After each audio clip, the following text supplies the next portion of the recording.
hold on. Okay. There we go. There we go. Hello. Okay. Can you hear me? Oh, it's really low. All right, hold on. Hold on. Hold on. It's pretty low. I think I can fix that. I think I can turn up my volume. Okay. And then I can get rid of the echo. Okay. Can you hear me? I think you can. So I will continue as if you can. Let me pull up this MFR. Hold on. Hold on, hold on, hold on. Wait. Nope. Where's that? Oh, jeez, there's too many dicks on the dance floor.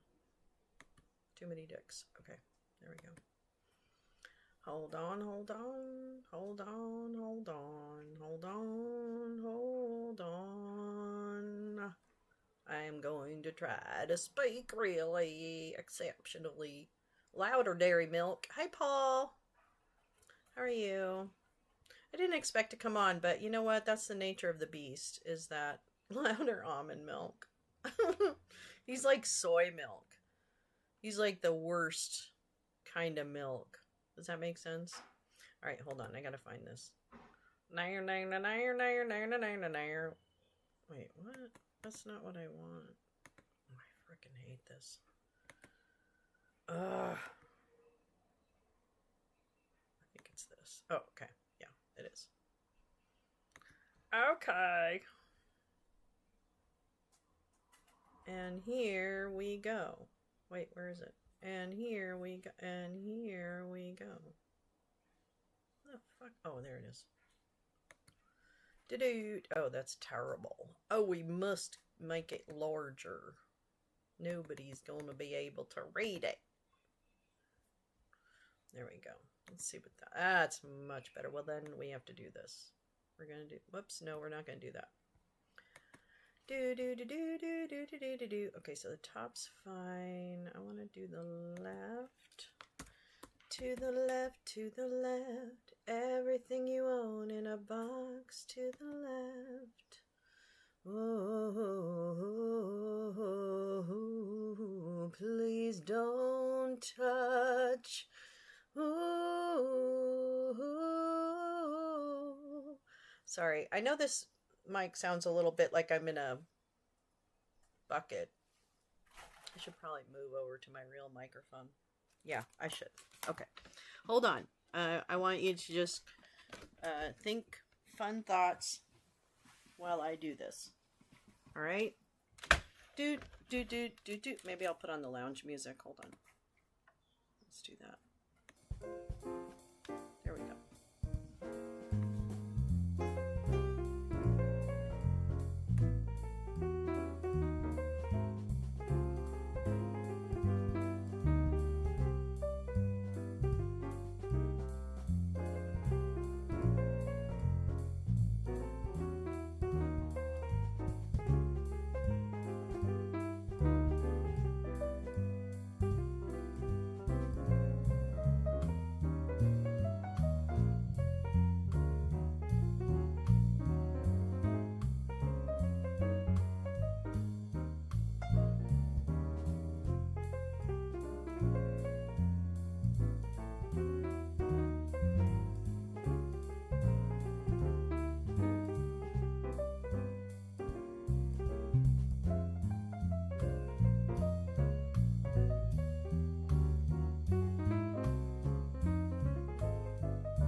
Okay.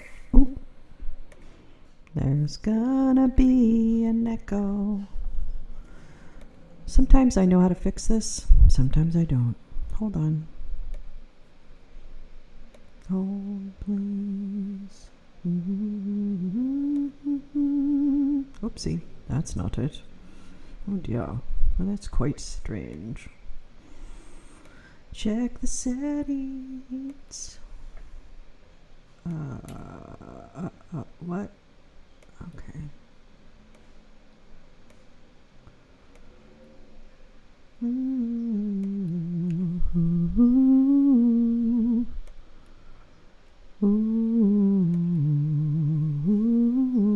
Can you hear me now?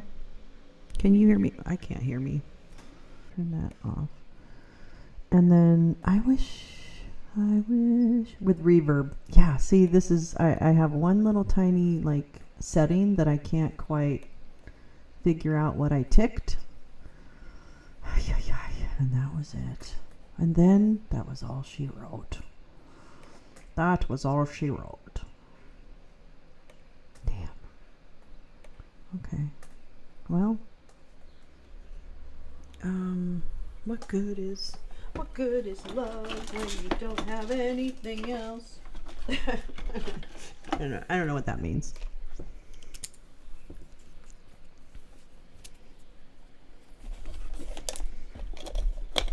But I could, oh man, why will it not?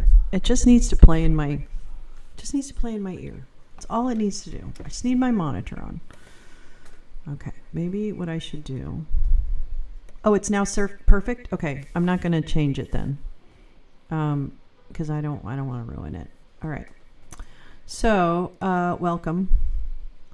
Little unexpected reading today, but necessary, importante, one might say.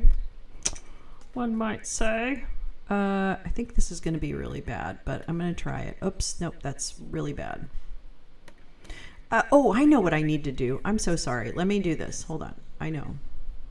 Don't be stupid. Don't be stupid. Oh. No, hold on. I know. This looks really weird, but hang in there.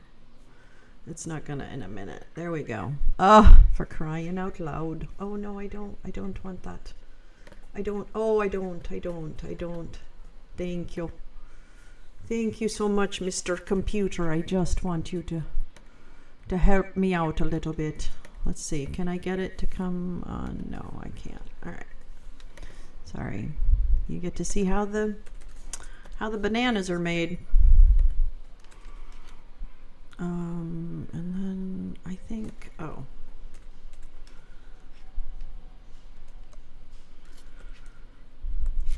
okay. Well, that's not right. Nope. Hi. No, that's not right. You're wrong. Okay. You know, one of the beautiful parts of, that's all right. I don't think there's anything on there. Oh, I know what I did wrong. It's okay. It's okie dokie. Okay. It's okay. I know what I'm doing. There we go. Jesus Christ. Oh my God, lady. All right. Let me get comfortable here. Right now I'm in a metal chair and it's not the best, but it's all right. And where's my chat? Oh, there it is. Oh, thank you. Well, I'm trying to bring a little Lucille ball. It's really bright, isn't it? Oh, good. I am trying to bring Lucille ball to this because if I don't laugh at it, I'll just keep crying. And I already cry too much, frankly. Oh no. Okay. Well, that's good information, though. I know. All of us will go insane. Okay, so I'm going to go ahead and read this little piece of poop here. This was the thing that just came out, and tomorrow morning at 7:30. Hi, Pert. Tomorrow morning at 7:30 Pacific time. Well, I'm going to be live at 7 because there's going to be a...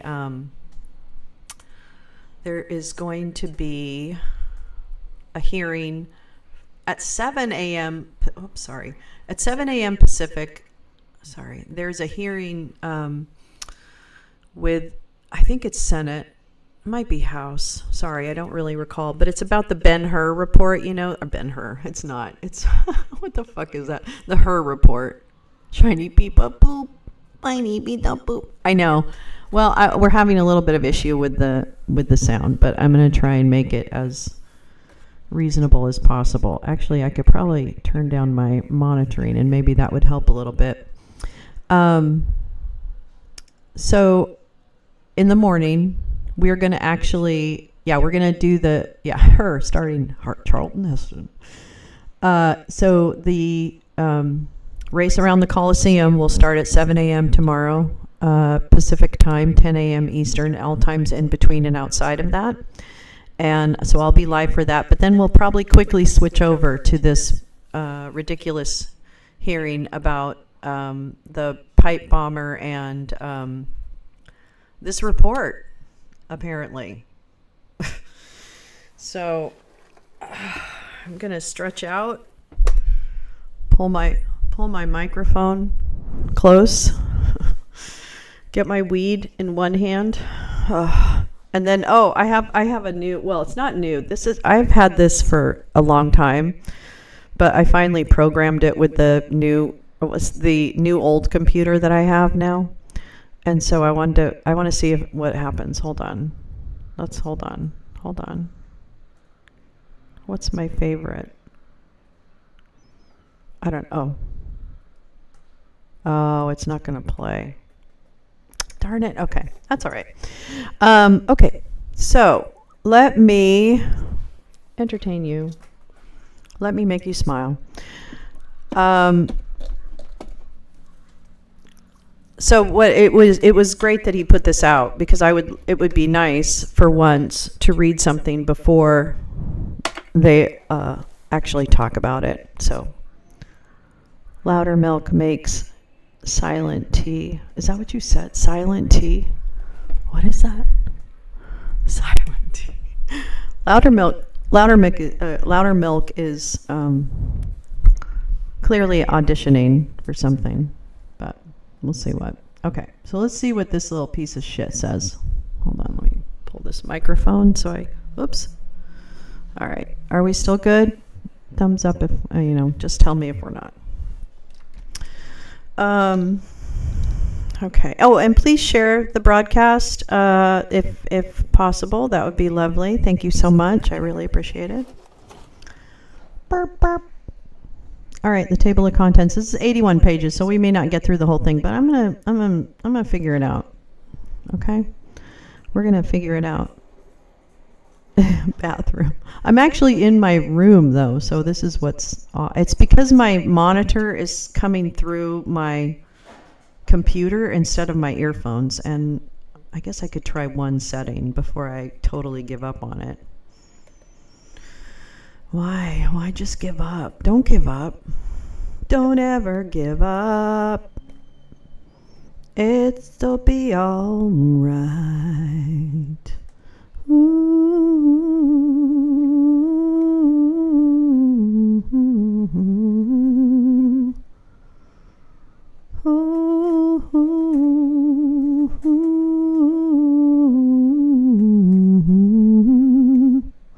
Well, part of it, oops.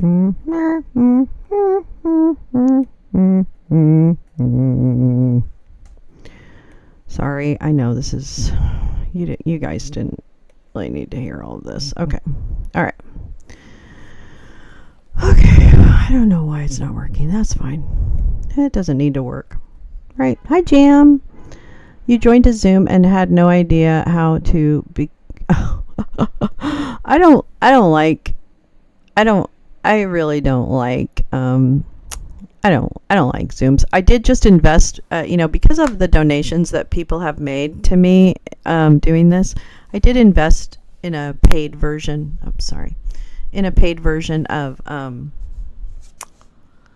Of Zoom so that we could watch movies. So that's coming soon. It will be kind of by invitation only, not really, but I don't want my stalkers to come into the movie. So I guess as long as you're not stalking me, you can come into the movie. Or my friends. Anyway, Zoom is owned by everybody. Honey, everything's owned by the Chinese government. If I live my life with things that aren't either part of a slavery, I mean, like, we have so much work to do when it comes to corporate responsibility. It's not even funny. Okay? So, but we definitely, you really want to be, oh, that's so frustrating, Jam. I'm so sorry about that. That's really fucking frustrating. All right, let's see. What does oh, don't do that. Ah. Oh, God, why did you do that? Okay. All right, so this is all the stuff that they want to talk about, and then they want to talk about some more. Well, I can't really see this. Well, I can. Okay. Okay, the top line. I think I'm going to have to take these off. The Committee on House Administration Subcommittee on Oversight, Chairman Barry Loudermilk, since early 2023, has been investigating the failures at the United States Capitol on January 6, 2021, which House Democrats failed to do in the 117th Congress. Nancy Pelosi's Select Committee, the purpose of this investigation is to identify and review the numerous security failures on and leading up to January 6, 2021, and to review the creation, operation, and results of Speaker Nancy Pelosi's Select Committee to investigate the January 6 attack on the United States Capitol. Just want to move this over so I can see the whole page. Speaker Pelosi and House Democrats have spent millions of taxpayer dollars on their politically motivated Select Committee, yet failed to thoroughly investigate and review the security failures at the Capitol on and before January 6, 2021. Instead, the members of the Select Committee were laser-focused on their effort to promote their predetermined narrative that President Trump was responsible for the breach of the Capitol on January 6 and therefore should be held accountable by any means necessary. I think I should put up my content warning. I'm going to put this up. Oh, no, I didn't want to do that. Sorry, I didn't mean to yell. Let's put that, I don't even know. There's no room. There's zero room. Okay, we're going to make the ticker smaller. That's fine. Oops. There we go. We're just going to have to make that super tiny right now. Okay, so that's my content warning for this, okay? All right, here we go. Wait, what? Loudermilk? Yeah, Loudermilk, the tour guide. Exactly. This is his report of his shift at Disney World. This is what he thinks is governance. Okay. Oops. I just pulled something out. Okay. All right. Here we go. Okay. Okay.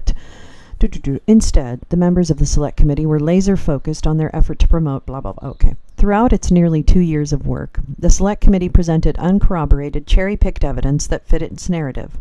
The Select Committee did not attempt to hide its bias and, in fact, memorialized its own failures and prejudice when it published its final report in December 2022.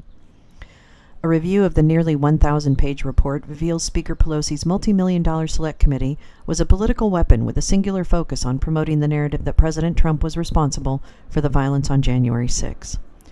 The Select Committee failed to sufficiently investigate the security failures, and as a result, the Capitol is no safer today than it was when the Select Committee was created. In order to properly protect the institution that the framework of American democracy rests upon, Congress must take a serious look at why the Capitol was ill-prepared and what security changes are needed to ensure adequate protection for members of Congress, the thousands of staff who work in the Capitol complex, and the millions of people who visit the site each year. The events of January 6, 2021 were preventable. The politicization of Capitol security directly contributed to the many structural and procedural failures witnessed that day. Through the subcommittee's robust oversight of the United States Capitol Police and supporting entities, we are committed to ensuring necessary reforms to USCP operations and the Capitol's physical security. Introduction. On January 6. The January 6, 2021 attack at the United States Capitol was a dark day for our country. Some individuals broke the law by assaulting United States Capitol Police officers and forcefully breaking through windows and doors to gain access to the Capitol. Thousands of other Americans participated in protests outside of the Capitol. Since January 6, 2021, over 1,000 Americans have been charged with federal crimes by the United States Attorney for the District of Columbia. Let me turn myself down a little tiny bit. I just don't want to blow your ears out. Okay.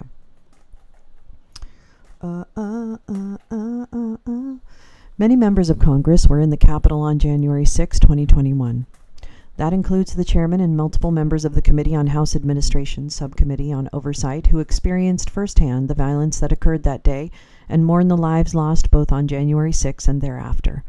Reflecting on and analyzing a traumatic event such as January 6 is never an easy task, but it is essential that the American public have access to the facts so that they may draw their own conclusions.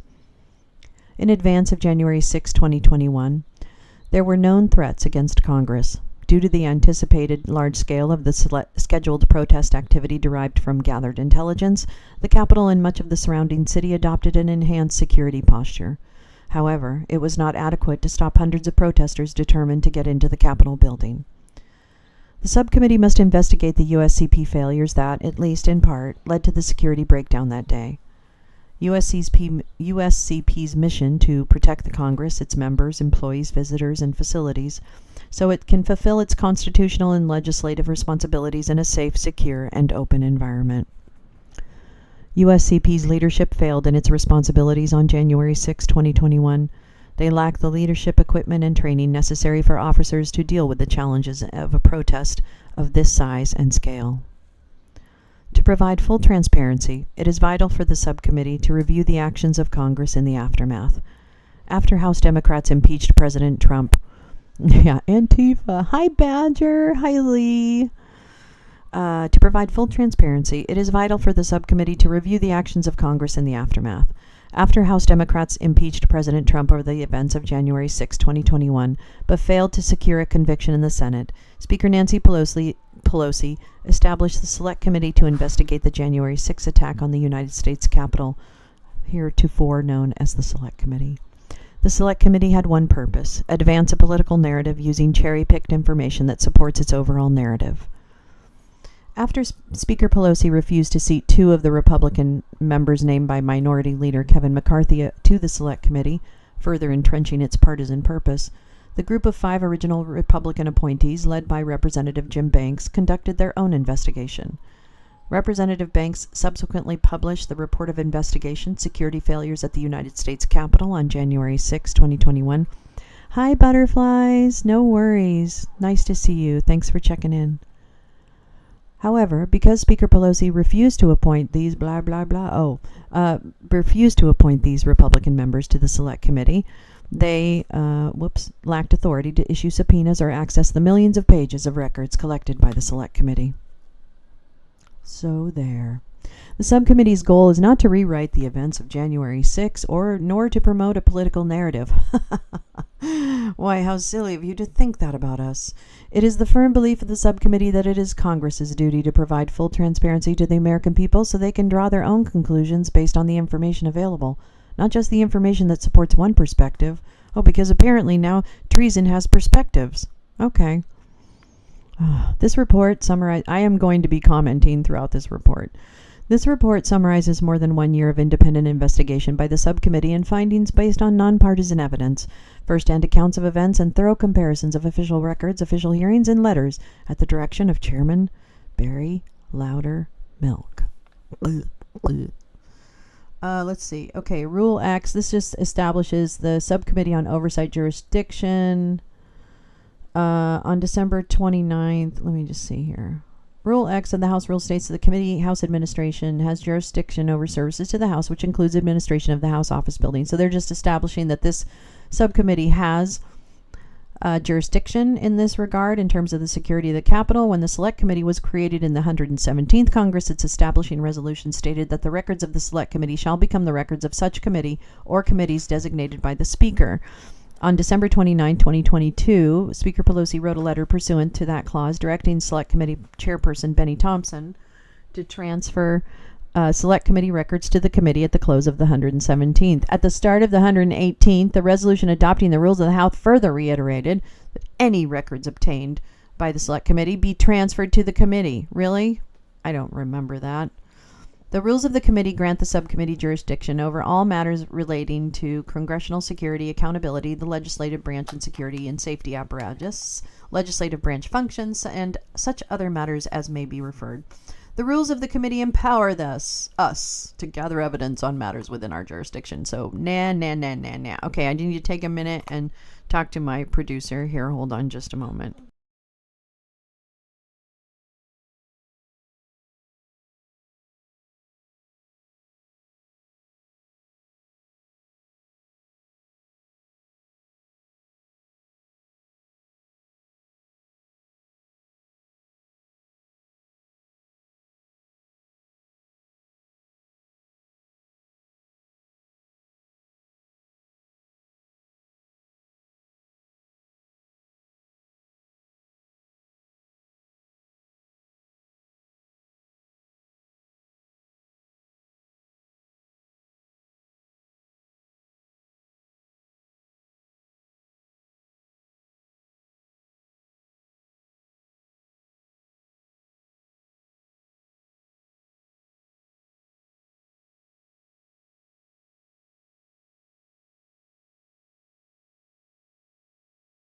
Sorry about that. Okay.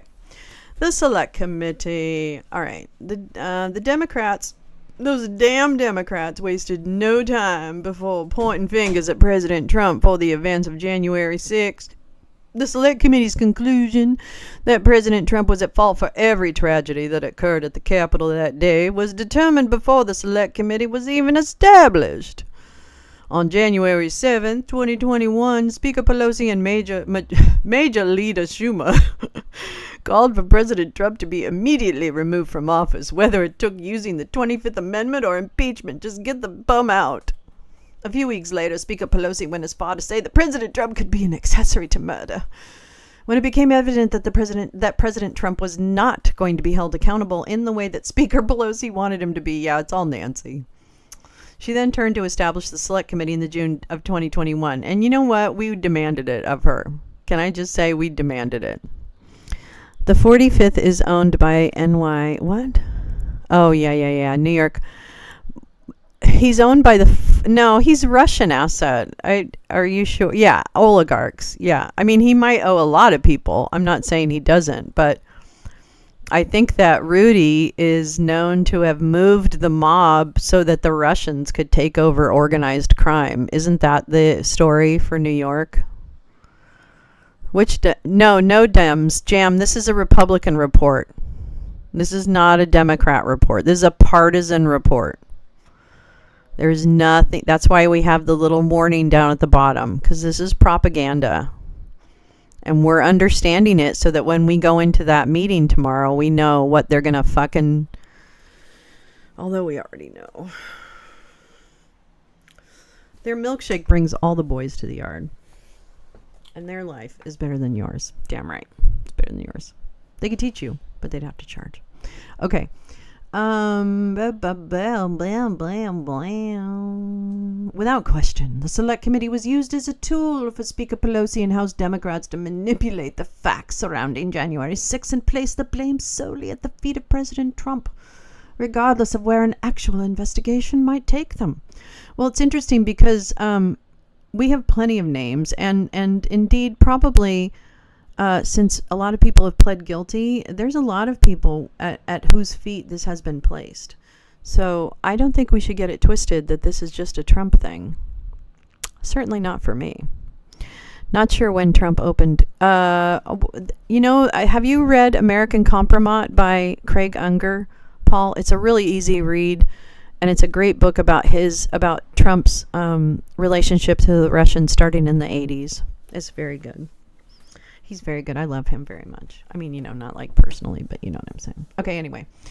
All right, so she formed the committee. Formation of Speaker Pelosi's partisan select committee. The select committee was procedurally flawed before holding its first hearing. Unlike every previous select committee, the House Democrats and Speaker Pelosi refused to permit the minority party to select the minority members. Yeah, because they selected people that actually participated in it. Okay.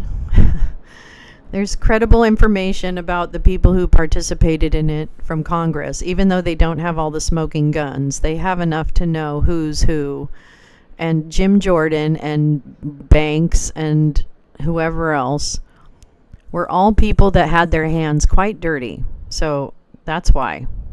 You don't put the foxes in charge of the hen house. I think that's the old saying, isn't it? Yeah. Yikes. Okay. Additionally, because of this decision, despite House Democrats' attempt to argue otherwise, the Select Committee did not have a ranking minority member. Well, Liz Cheney begs to differ. The Select Committee operated with a singular focus, not on the objectives specified in the resolution that created it. Well, that's weird and probably an incorrect technicality that they're proposing. On June 30th, 2021, House Democrats passed H.R. Res. 503, establishing the Select Committee with a vote of 222 to 190. All Democrat voted in favor, while only 2 Republican members, Adam and Liz, joined them in supporting the resolution. Well, that's disappointing, but not shocking. Donald Trump began purchasing properties along the Atlantic City Boardwalk in the early 1980s and received a casino license from the New Jersey Casino Commission on March 15th, 1982. Huh. Well, there you go.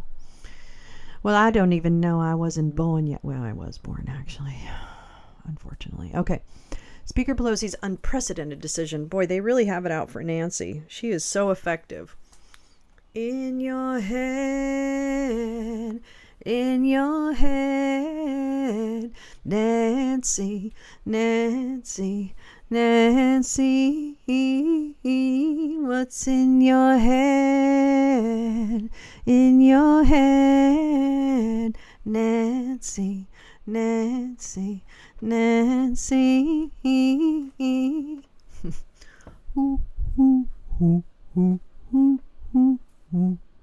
Okay. The resolution establishing the Select Committee shall appoint 13 members. Okay, so we're bitching about the members. Okay.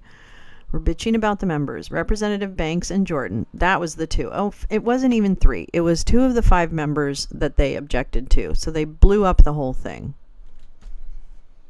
God damn it. All right. So this is just bitching and moaning about the... Fuck off. Vice chair, not a ranking member. As vice chair. The position of vice chair is distinct and different. Oh my God. So they're basically... This is what they got, folks. This is what they got. This is what they've got. This is it. Okay. HRES 503 specifically required the chair of the Select Committee to consult with the ranking minority member in certain circumstances. For example, the chair of the Select Committee could only issue a subpoena upon consultation with the ranking minority member. When House Democrats drafted and passed HRES 503, they could have given the Select Committee chair unilateral authority to issue subpoenas, however, included the requirement that Select Committee chair should only have the ability to issue a subpoena after consultation. Okay. Oh my God. Oh, okay. So this is literally, this is multiple paragraphs. This is multiple paragraphs about a procedure, a procedural conflict, what is that? False equivalence? No, not false equivalence. It's arguing over things that are the same thing. What's that called? A committee without rules. House Democrats made yet another unprecedented decision when they chose to exempt the Select Committee from the clause in the House Rule 11, which I almost said 10. Yes, it's true. 10 plus 1, it's 11. Which requires all committees to adopt internal committee rules to govern committee operations. Rule 11 requires that committee rules provide for equal time for majority and minority member asking alternate questions. Under Rule 11, committees may adopt a rule allotting more than 5 minutes for each member to ask witness questions, but that time must be equal for the majority party and the minority party. This rule and the concept of minority voice is a long-standing precedent of the House, and if nothing, we live in precedent land here in the GOP. We love our precedents. Oh, Roe was a precedent? Well, balderdash, it was not. Oh my God. Okay, hold on. I need to smoke a little weed before I keep going here. Hold on. Hold on. In your head,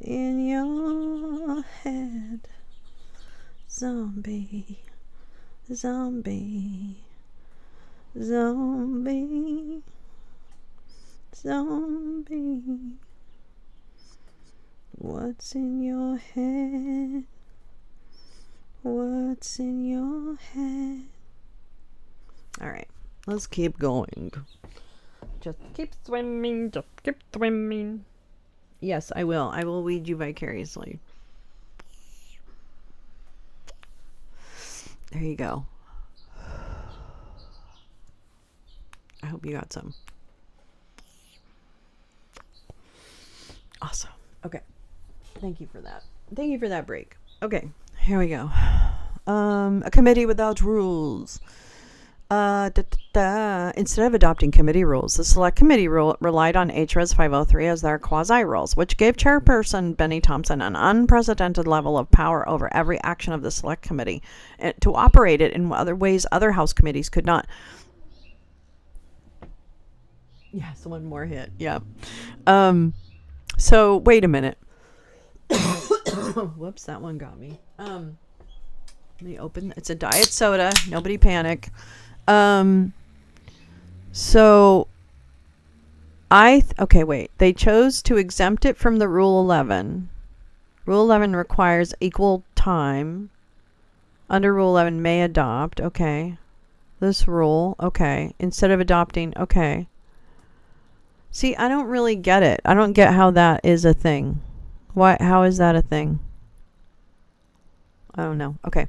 Stated Select Committee objectives. The Select Committee focused its work on President Donald Trump instead of investigating the issues outlined by the resolution that established the panel. HRES 503 contains specific objectives for the Select Committee, but its hearings and worked product, specifically the final report, failed to adequately address those objectives. According to HRES 503, the Select Committee's purpose was to identify, review, and evaluate A. activities of intelligence agencies, law enforcement agencies, and the armed forces, including with respect to intelligence collection, analysis, and dissemination, and information sharing among the branches and other instrumentalities of government. B. The structure, coordination, operational plans, policies, and procedures of the federal government, including as such relate to state and local governments and non-governmental entities, and particularly with respect to detecting, preventing, preparing for, and responding to targeted violence and domestic terrorism. C. The structure, authorities, training, manpower, utilization, equipment, operational planning, and use of force policies in the United States Capitol Police. D. The policies, protocols, processes, procedures, and systems for the sharing of intelligence and other information by federal, state, and local agencies with the United States Capitol Police, the Sergeants at Arms of the House of Representatives and the Senate, the government of the District of Columbia, including the Metropolitan Police Department and the District of Columbia, the National Guard, and other federal, state, and local law enforcement agencies in the National Capital Region on or before January 6, and the related policies, protocols, processes, procedures, and systems for monitoring, assessing, disseminating, and acting on intelligence and other information, including of elevating the security posture of the United States Capitol complex, derived from instrumentalities of government, open sources, and online platforms. I know what the open sources are. The policies, protocols, processes, procedures, and systems for interoperability between the United States Capitol Police and the National Guard, the Metropolitan Police Department of the District of Columbia, and other federal, state, and local law enforcement agencies in the National Capital Region on or before January 6. The mandate for the Select Committee does not mention President Trump. Yet, the Select Committee's final report mentions him more than 1,900 times. Oh my God, do you think he might have had something to do with it? Hmm? Well, I'm miffed. Revealing the actual focus of the Select Committee's investigation. Oh, those sly little champs. The Select Committee did not try to hide their partisan intent by legislatively prosecute President Trump. It memorialized it. Well, did it though? Did it? Budget and staff. Okay, unlimited budget. Okay, I don't even care. The committee spent around $19 million in other expenses. Okay, so based on that, they spent $13 million and then around $19 million in comparison. Oh, only 7 million on Benghazi. Oh, so your waste of time was better than this?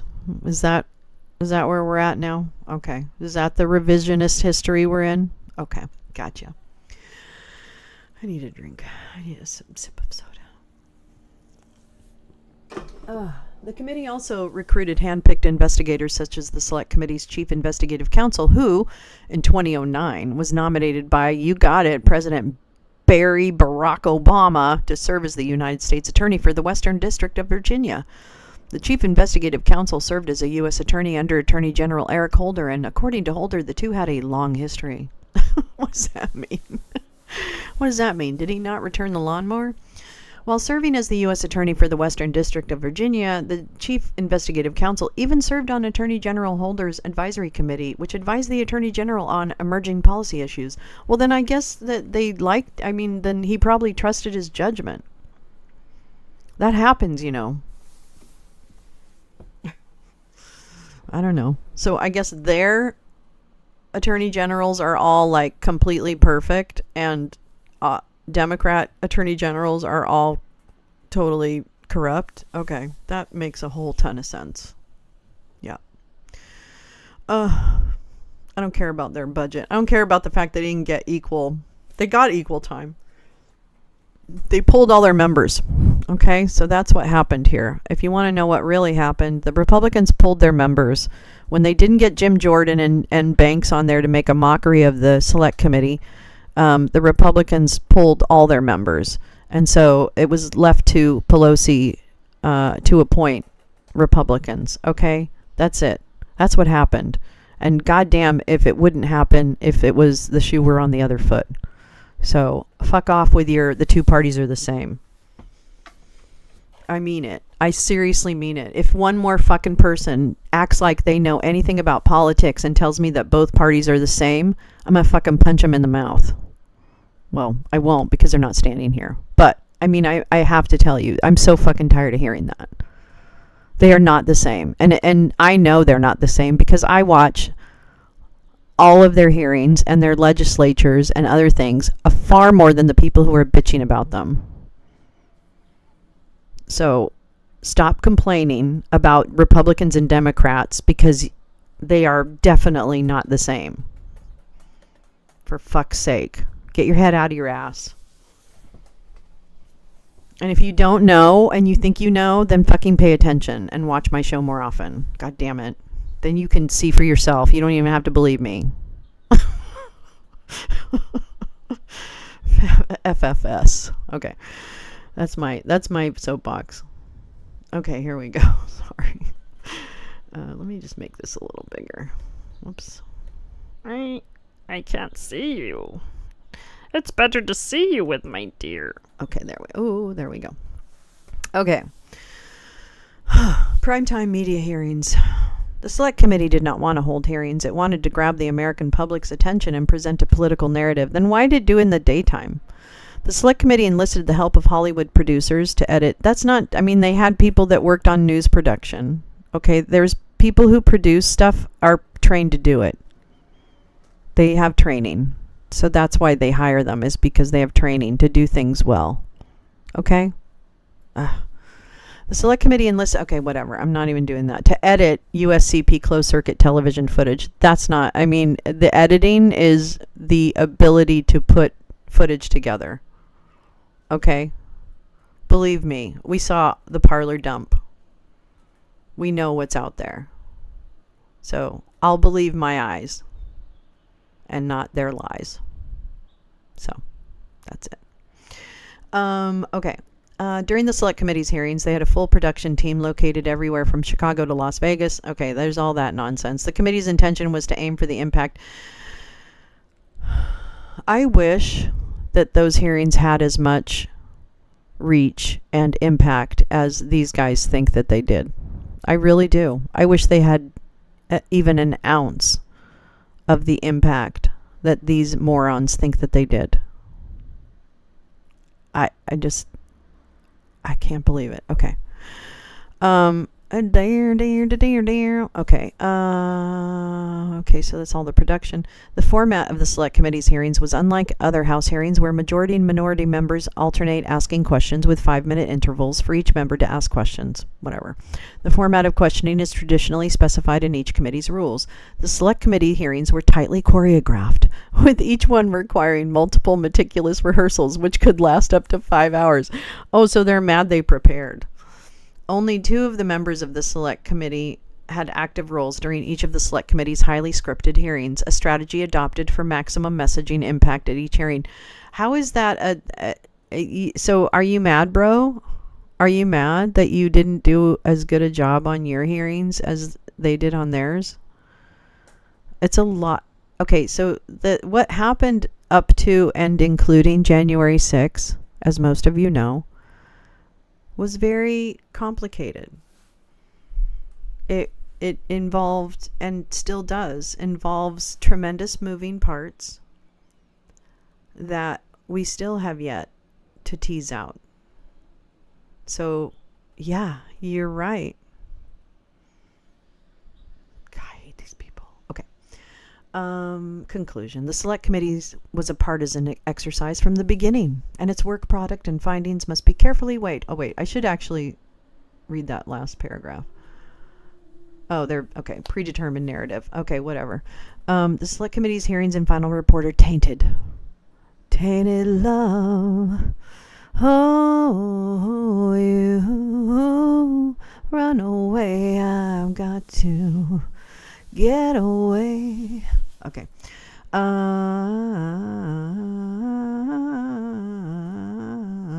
By the unprecedented partisan decisions made by Speaker Pelosi.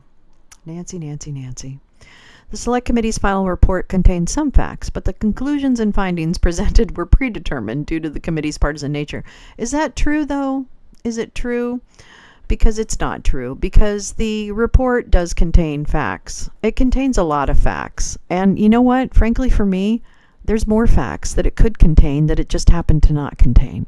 So, and I kind of blame Liz Cheney a little bit on that, but we're not there right now, and we can't turn back the hands of time. We've got to deal with the fucking rhino in front of us.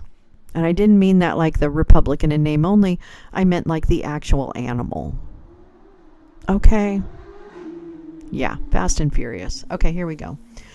Okay, so this is the conclusion. So this is their big, like, oh, I hope I can I do it? Oh, it's not going to play it. Oh, you know what? I think I need a media source.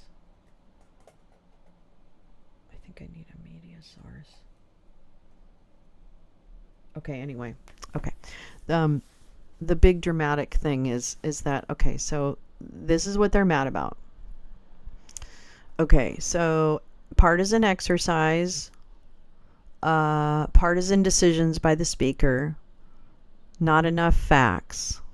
Okay, predetermined, unprecedented. Okay, no, rejecting 2 of the 5, so 2 proven idiots.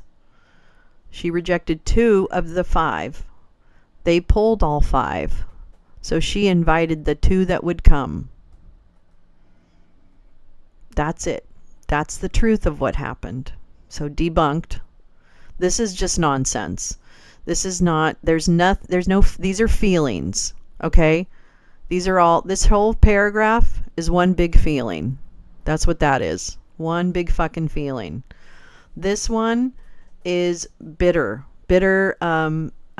toddler, we didn't get our way. Right? These were not cross-examinations. These were taking depositions. And some of them were voluntary. Okay, so that's also not true. This wasn't a trial. It was an investigation. Investigations don't have cross-examinations. They don't. House Democrats had the power to establish a select committee. Yeah, it's ridiculous. There was a ranking minority member. They didn't like that she was called a vice chair. It doesn't matter. She had a lot of power on that committee, and I'm talking about Liz Cheney. Yeah, they think it's... So, I guess here you go, kids. Here you go. The bottom line, they got nothing. They got fucking nothing. They got fucking nothing. They have nothing to show for this. They probably investigated and found that their dudes had broke the law. And that means the dudes that are probably sitting right next to them in the men's room taking a poop. That's right. So, I'm just saying. Oh, here we go. Here we go. This should be fantastic. Accountability and transparency. Oh, no. Please no. Please no. No. Please no. Everybody stop right now. Please. Please somebody screenshot that.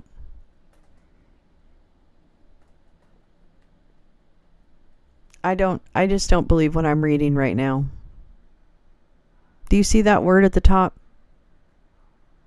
Do you see that word?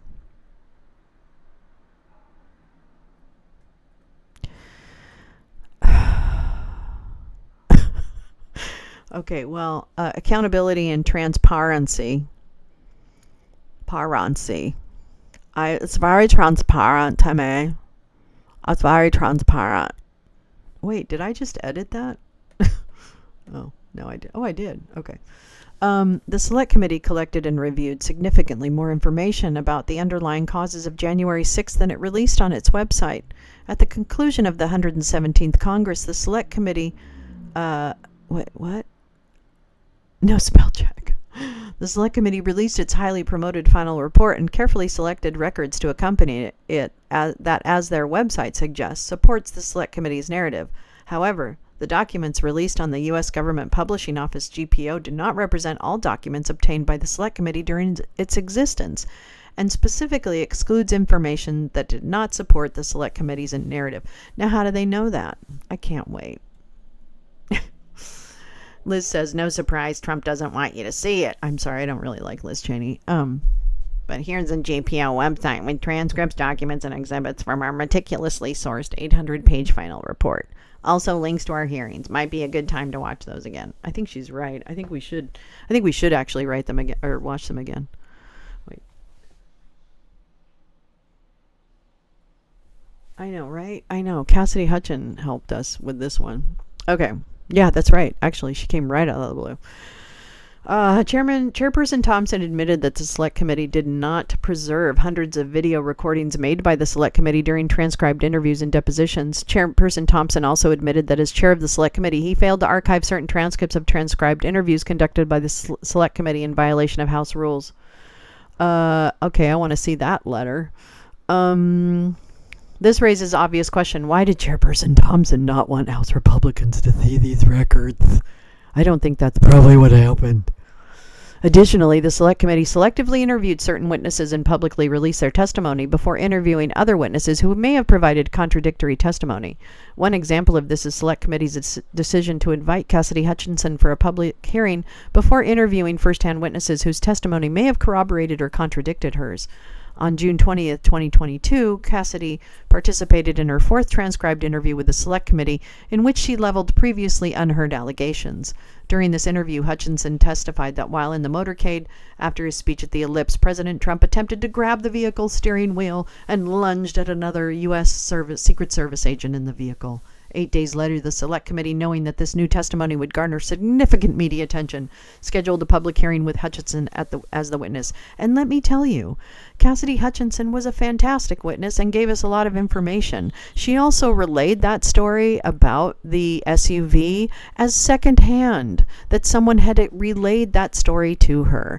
And in this setting, since it is not a court of criminal law, hearsay was allowed because it then could be pursued and investigated. So whatever you see after that point is the result of investigating those claims. It happens. Yup. It doesn't mean everybody's innocent. Fun fact. Okay. During these 8 days, the Select Committee did not interview either of the 2 U.S. Secret Service agents referenced in her testimony, nor did the Select Committee interview any other individual implicated in her testimony, although the subcommittee was not provided transcripts of the interviews with these USSS agents, which is in violation of House rules. Records obtained by the subcommittee indicate that the Select Committee waited until November 2022 to interview them, well over 4 months after Hutchinson's public testimony, when it was obvious. So this is also a nothing burger. They're basically saying that they didn't interview people fast enough. That's it. They're saying they didn't interview people fast enough. So that's bullshit. Okay. The Select Committee failed to archive all of its records at the end of the 117th Congress. These records include evidence that undermines some of the most headline-grabbing themes of the Select Committee hearings, as well as evidence that pertains to the Select Committee's investigation but did not align with its narrative. While the subcommittee has endeavored to recover all the missing records, the fact that the Select Committee did not archive or publicly disclose this information must be considered.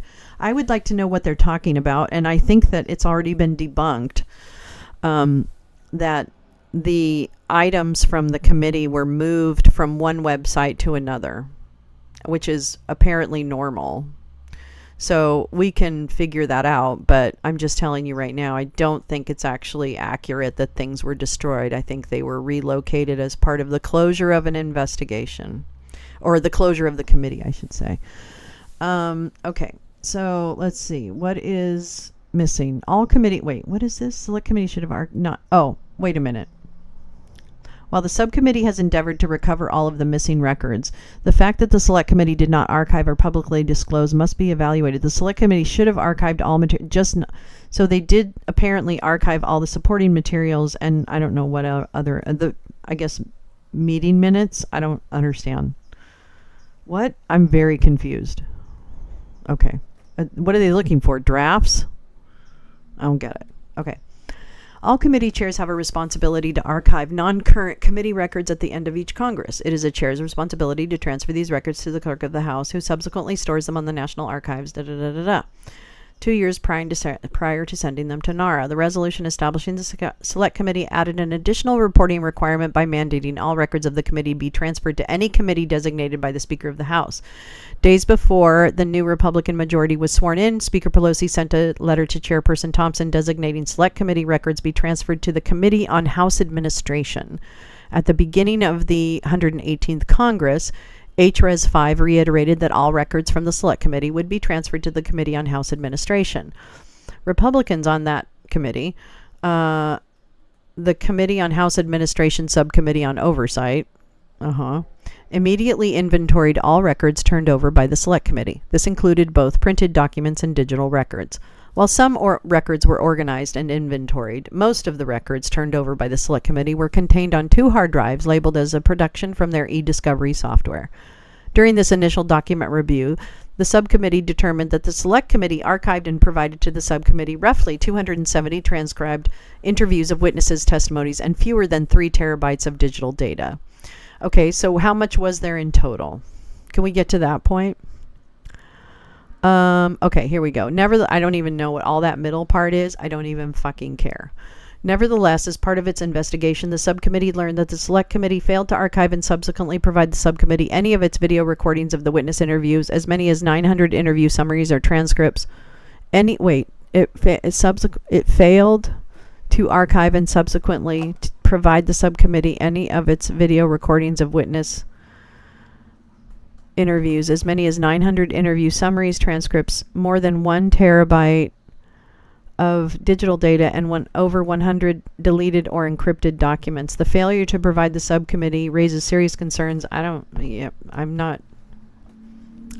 would like to know more, because it's not nearly enough information for me to determine. Anyway, so over 1 terabyte of, isn't it duplicates? I thought it was duplicates.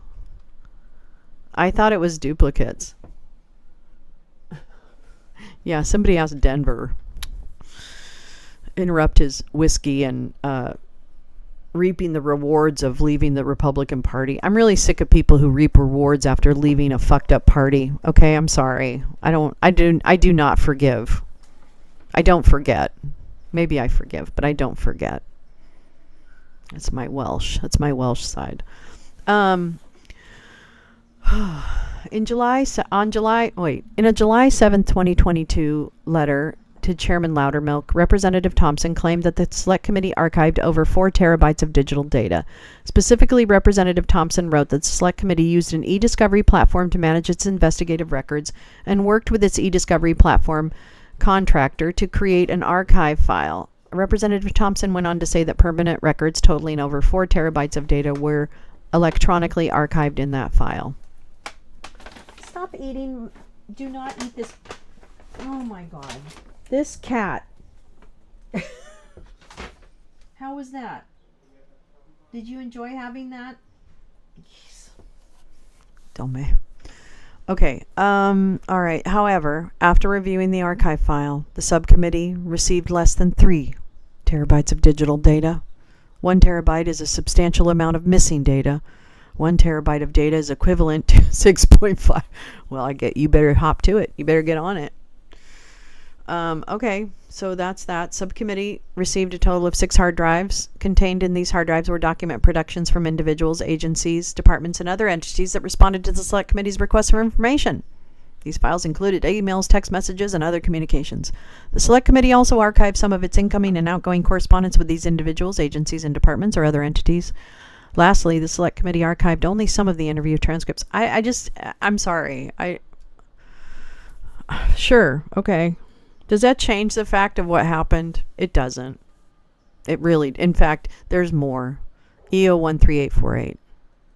Loudermilk. Have you Googled that yet? Yikes. The Select Committee also deleted or failed to turn over. Well, which is it? Is it deleted or failed to turn over? Because those are both really big claims. More than 100 digital documents from the hard drives. No, there's no getting up there right now. No.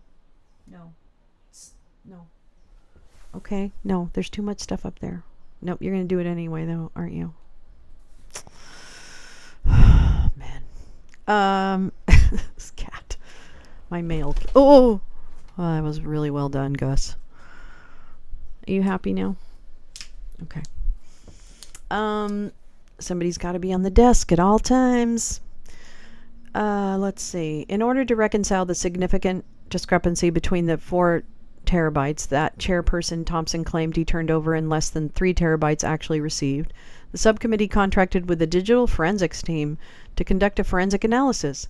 As a result, the forensics team recovered over 100 deleted or password-protected documents that would otherwise not have been accessible by simply plugging in the hard drives to a computer.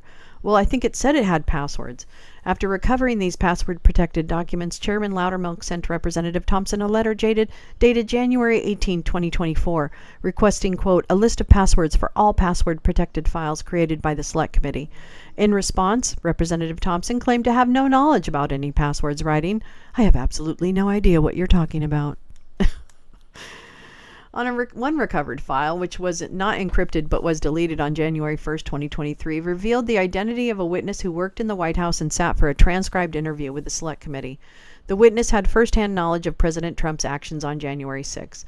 This witness testimony was not archived by the Select Committee, and until the subcommittee recovered this file, the subcommittee had no record of this individual providing testimony to the Select Committee. At this time, the subcommittee will not release the witness's name. Now, why do you think that it might have been important for the Select Committee to protect the identity of a witness? Now, I'm not saying I don't know anything about the transcript and whether or not they did or did not or whatever. It looks to me like there's a lot of opportunity for Loudermilk to make claims that aren't true. And so he'd have to prove to me that there's such misdoing on the part of the committee that somehow that changes the facts of the matter. So tell me, Barry, how does that change? How does that change anything? I really want to know. Anyway. Okay. Archived files that are encrypted serve no purpose other than to hide information. No, actually, it's probably a fucking programming issue, okay? And it looks to me like there's I don't know. I need a bigger smoking gun if I'm going to get really upset with Benny Thompson. you're going to have to really make me mad. Okay, missing video recordings of witness interviews. Despite playing a prominent role in the Select Committee hearings, the Select Committee chose not to archive any of the video recordings of witness interviews or depositions. I think that's not true. I think these actually were, and that's where it was a change in website. Am I wrong about that? I don't think I am. I think I'm right. I think I'm right about that. Oh, am I losing everyone? I'm sorry, everybody. I know. It's not that interesting, is it? Well, I think it's interesting. Without the full videos of these transcribed interviews and depositions, neither the subcommittee nor the American public are able to review or understand the full context of video clips shown during the Select Committee hearings. A printed transcript does not... Are you kidding me? So they do have access to written... missing transcripts. Failed to archive transcripts from numerous interviews or depositions of White House and USS personnel interviewed. According to the House clerk, a committee record is any... Oh, okay, so they're arguing about what constitutes a record. Chairperson Thompson admitted that he failed to comply with House rules when he acknowledged that he refused to archive these transcripts, which are House records. I don't know. With the House clerk. I'd like to hear Mr. Thompson. I think we already have, too, so anyway. Many of these White House and USS Secret Service employees were either with President Trump or aware of his actions on January 6th, yet none of their witness transcripts were archived with the House clerk or provided to the subcommittee. Notably, the Select Committee published over 200 transcripts online but did not publish these select transcripts. Did they contain national security information? I mean, I guess. I don't know. That seems like a reasonable thing. Yeah, I want transparency too, but I also want them to complete their investigation, and I don't want Roger Stone to fucking destroy all the documents that prove that he was one of the architects of this. Okay? That's what I want. Yikes. All right, White House employee. All right, despite this, transcripts are not... Okay, so, and then the transcripts from witnesses... immediately returned in the original and unredacted form. The White House responded in an August 22nd, 2023 letter, which acknowledged that the Select Committee sent these transcripts to the White House instead of archiving them with the House clerk. The White House asserted that it was conducting a review of the transcripts and would return the transcripts with the appropriate redactions. Chairman Loudermilk responded, well, he has presidential privilege, doesn't he? Chairman Loudermilk responded in an August 25th, 2023 letter where he again demanded the immediate return of these transcripts in their original form without alteration or redaction. Chairman Loudermilk's letter emphasized that the original documents remain the current records of the U.S. House of Representatives and therefore must be returned to the Committee on House Administration immediately. So then on September 6th, the White House provided him with 4 heavily redacted transcribed interviews. So there. On January 18th, he waited 3 months. Loudermilk again wrote to the White House with a final demand to, or what?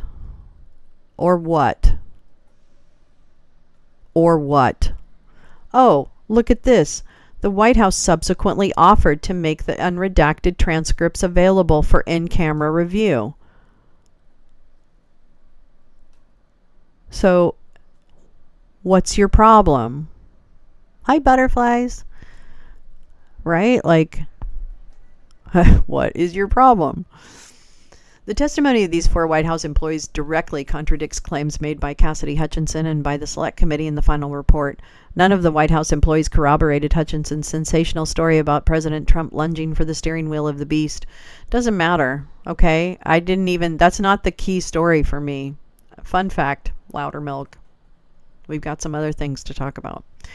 However, some witnesses did describe the president's mood after the speech at the Ellipse. It is highly improbable that the other White House employees would have heard about the president's mood in the SUV following his speech at the Ellipse, but not heard the sensational story that Hutchinson claims. Oh, so that's what it is? If not everybody heard that story, it didn't happen? Is that the photos or it didn't happen? Tony Ornato and Dawn, the White House Deputy Chief of Staff for Operations, told her after returning. Yeah, so Tony is an interesting character, and I hope we're going to hear more about him, frankly. That would be great. The Select Committee final report specifically implies these witnesses confirmed Hutchinson's story, but that's not true. They said 1 or 2 Secret Service did. So Wait, how are you saying it's incorrect if you haven't yet sat down and seen the unredacted transcripts in camera? So how are you able to make that claim when you haven't sat down in the White House yet? Or have you? I don't get it. Did you do it? Did you do it? Okay, whatever. The committee has regarded both Hutchinson and the corroborating testimony by the White House employee with national security responsibilities as earnest. Has no reason to include the White House. The White House employees also contradict the Select Committee's claim that President Trump had the intent to go to the Capitol. No, actually that was already confirmed. It doesn't matter. None of the White House employees testified that they were None of the housewives. None of the White House employees testified that they were instructed to plan for the president to go to the White House. Well, to the Capitol. What? In fact, more than one of the White House employees testified to the exact opposite, that there was never any... I know, there wasn't a plan. He made the decision. You fucking idiot.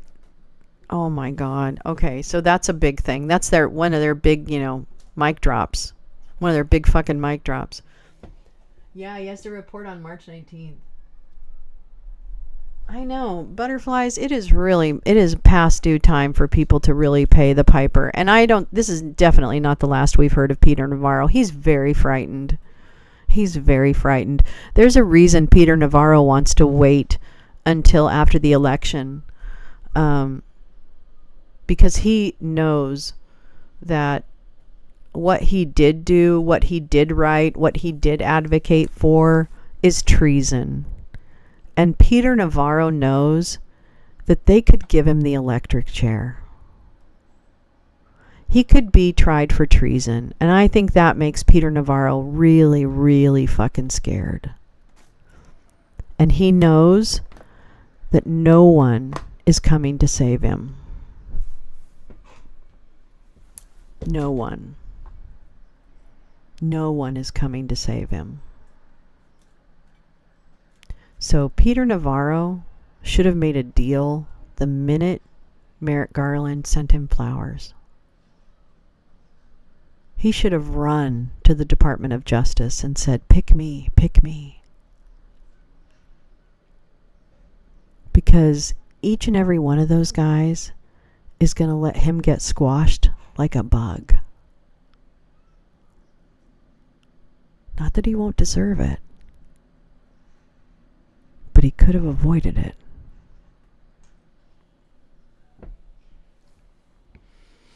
Anyway, one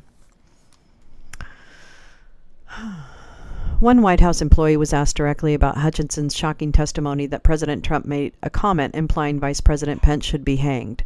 White House employee 1 confirmed he heard the chants of hang Mike Pence from his position close to the president on January 6. However, he testified that neither the president nor any staff made comments about those chants.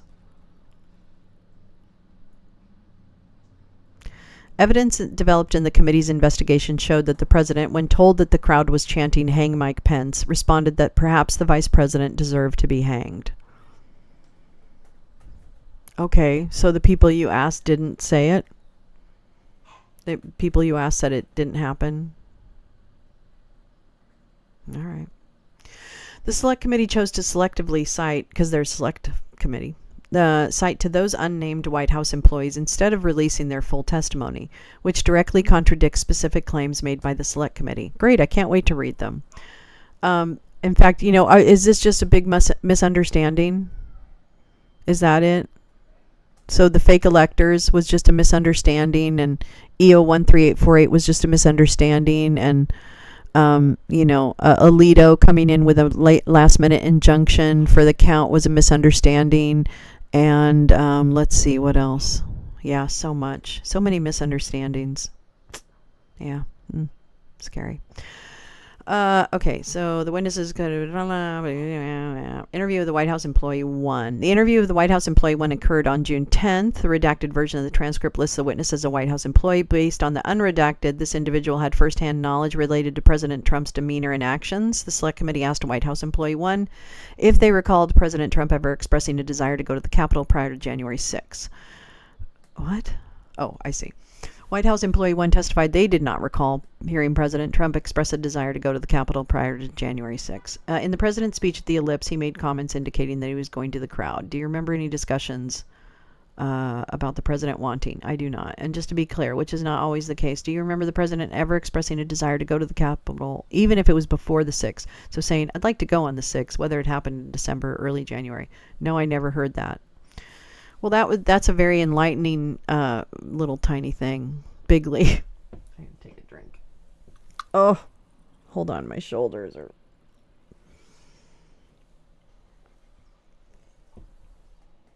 All right. White House employee 1 continued that if President Trump had planned to go to the Capitol, it is information that this individual, according to their own testimony, would have known. Why? Why? White House, typically they would hear something like that if we were like going down to the Capitol, because it's like a whole movement of things that still have to be coordinated, and they didn't hear of anything that being organized or him ever mentioning wanting to walk down to the Capitol at all. Never happened. Who was that? Was that Dan Scavino? Let me guess. Was it Garrett Ziegler? Let's see. Who else could it be? I don't even know. Could be a million. Bigly misunderstandings. All right. They were also asked if they were aware of any conversations or recommendations that the president needed to call the National Guard on January 6th. This individual testified that the only thing they recalled with respect to National Guard was that upon learning of the riots at the Capitol, President Trump said he wanted to call General Milley, the chairman of the Joint Chiefs of Staff, and Speaker Pelosi. Really? And who is this magical elf? Pray tell, who is this magical elf? Are you aware of any of the conversations or recommendations that the president needed to call the National Guard on the 6th? What I remember about the National Guard was him wanting to talk to General Milley and Speaker Pelosi about the National Guard. Those were two of the three conversations that I knew he wanted, or telephone calls that he wanted to make, was to Speaker Pelosi and General Milley about the National Guard. I remember hearing that just... Do you know if the president in fact spoke to General Milley on the afternoon of the 6th? I do not know if any of those calls were connected or not. So is this the switchboard person? Is that who this is? Who is this? Who is this? Who is this? The select committee asked... What? Wait. The Select Committee asked White House employee 1 if they remembered any discussions about the president wanting National Guard troops in Washington. White House employee 1 testified that they didn't hear about National Guard being mentioned until on January 6 when things were happening. However, as a preface to this question, the Select Committee acknowledged that they are aware and understand President Trump raised the idea of 10,000... What? No, they are not aware. No. They are not aware. They don't understand. He never did. We just talked about it in a space last night. If you missed our space, we talked specifically about the fact that there has never been a request, nor are there even 10,000 National Guard in D.C. So, yeah. Never happened. Lies. Just a big lie. Yeah.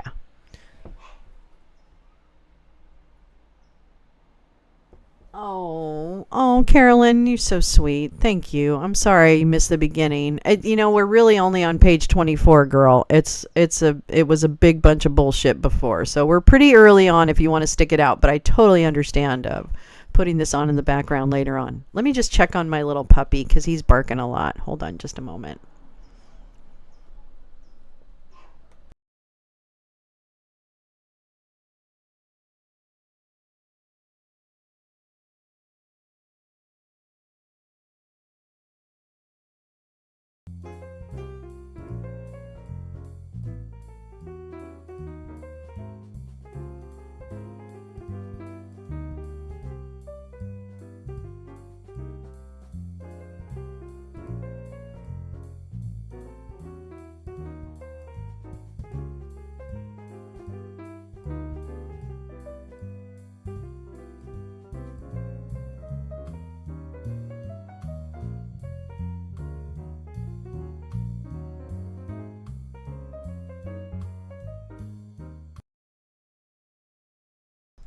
The little puppy has trouble getting on the bed, and he wanted to take a nap.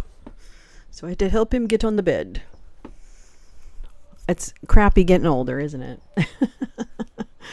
All right, so we're back to White House employee 1. They had never heard the president try and pressure the... Okay, the select committee... however, as a preface... Okay. White House employee 1 also testified that they never heard the president try to pressure the vice president, either directly or through White House counsel, that he had the authority to change the outcome of the 2020 presidential election. I can't wait to see who this person was. The select committee asked White House employee 1 about the chance of hanging Mike Pence on January 6. White House employee 1... Who is this White House employee 1? Are they everywhere? Are they everywhere? Are they like... Are they everywhere, like savoir-faire? The select committee asked White House employee 1 about the chants of hang Mike Pence. White House employee 1 testified that he did remember hearing those chants, but the president did not make any comments about the chants. The select committee specifically asked White House employee 1 if he recalled the president saying something to effect of, maybe he should be fucking hung, maybe he deserves it. White House employee 1 testified that he did not recall hearing the president saying anything to that effect. Well, what did he say? We understand that during the events of the Capitol there were a number of chants. Do you remember of the comments that the president or anybody around him made with respect to those chants, hang Mike Pence? No, I remember that happening, but I don't remember the comments from the president or anybody on staff. This is one of those places where I'm going to ask you if you remember something specifically. But we do have information indicating that the president said something like, and excuse my language, but maybe he should be fucking hung, maybe he deserves it. Do you remember hearing the president expressing any sentiment like that in the afternoon of the 6th? I don't, sir. No, sir. And so it could have happened, you just don't recall it, or you actually know for a fact it didn't happen in your memory. I don't recall. Again, I don't know if it happened or not. Okay, this is not really the flex that they think it is, right? When you're basically saying you had one person who wasn't within earshot, or was within earshot but didn't hear it, or was within earshot and says the famous "I don't recall,"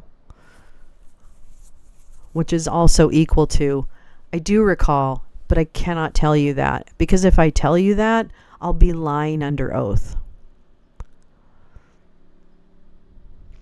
So that could go a couple different ways. But either way it goes doesn't lead to the place that these folks want it to lead for us. It just doesn't. Now, the select committee interviewed White House employee 2 on July 11th, 2022. White House employee 2 was a desk officer within the Situation Room on January 6th. We weren't in the Situation Room on January 6th, were we? We were in the fucking dining room, weren't we? According to a White House employee 2's testimony, they were responsible for conducting the day-to-day activities of the Situation Room and pushing information to the President, Vice President, National Security Advisor. White House employee 2 was also in constant communication with the President's Secret Service detail and was aware of the President's movements. The Select Committee used audio from this witness interview during the Select Committee July 12, 2022 hearing, just one day after this witness's transcribed interview, and subsequently cited this witness in the final report. Employee 2 testified they had first become aware of discussions of a possible movement to the Capitol at approximately 11:24 a.m. on January 6, just minutes before the President departed for the ellipse. White House employee 2 testified that around this time the Situation Room staff were trying to determine if President Trump truly wanted to go to the Capitol. White House employee testified that the scene in the Situation Room at that moment was chaotic. When the Select Committee asked the White House employee 2 what the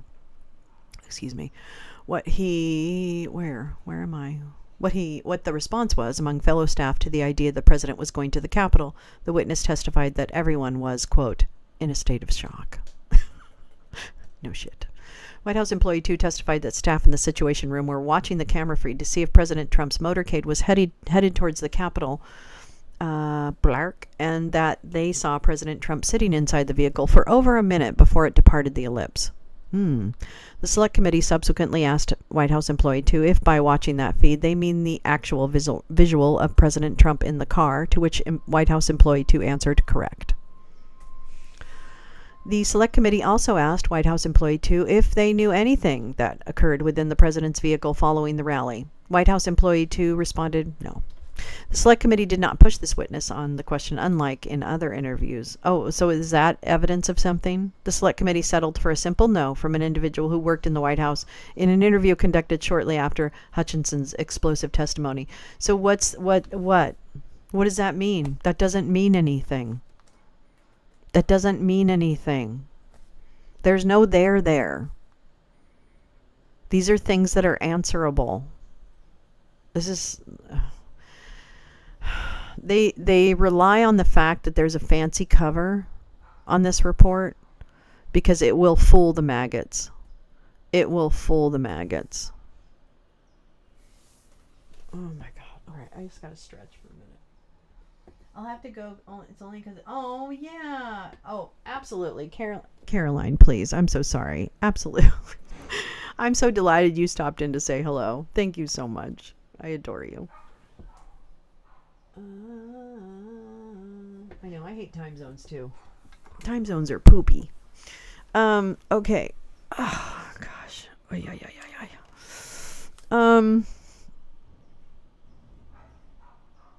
Okay, did you ever? All right. So the Select Committee, White House Employee 3.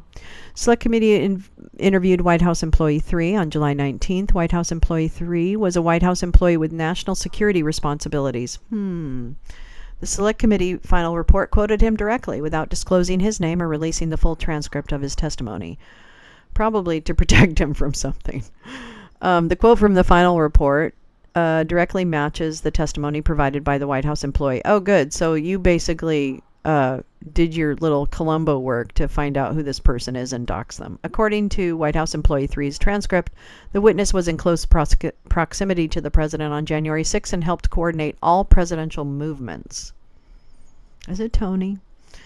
Thanks, blank. I just wanted to go back to the time frame. You're in the vehicle. So it's one of the kids in the vehicle. It's like Tony Ornato, right? Is that right? I want to be clear on this, but is that the first time on January 6th that you hear the president's intent to go to the Capitol? Yes, ma'am. There were no conversations conveyed to you or any rumors or any discussion on that day prior to him stating it on that stage? Again, ma'am, going back to my previous comments about our discussion during... You know, the Secret Service was telling me that this was not a thing. We had the generic discussion, you know, just in case. My understanding at that point was that, you know, there was no follow-on movement to the Capitol and that, so that the speech was the first time I heard from an administration official that there had been a desire to go. And that was, yeah, that was President Trump's speech. I don't even get it.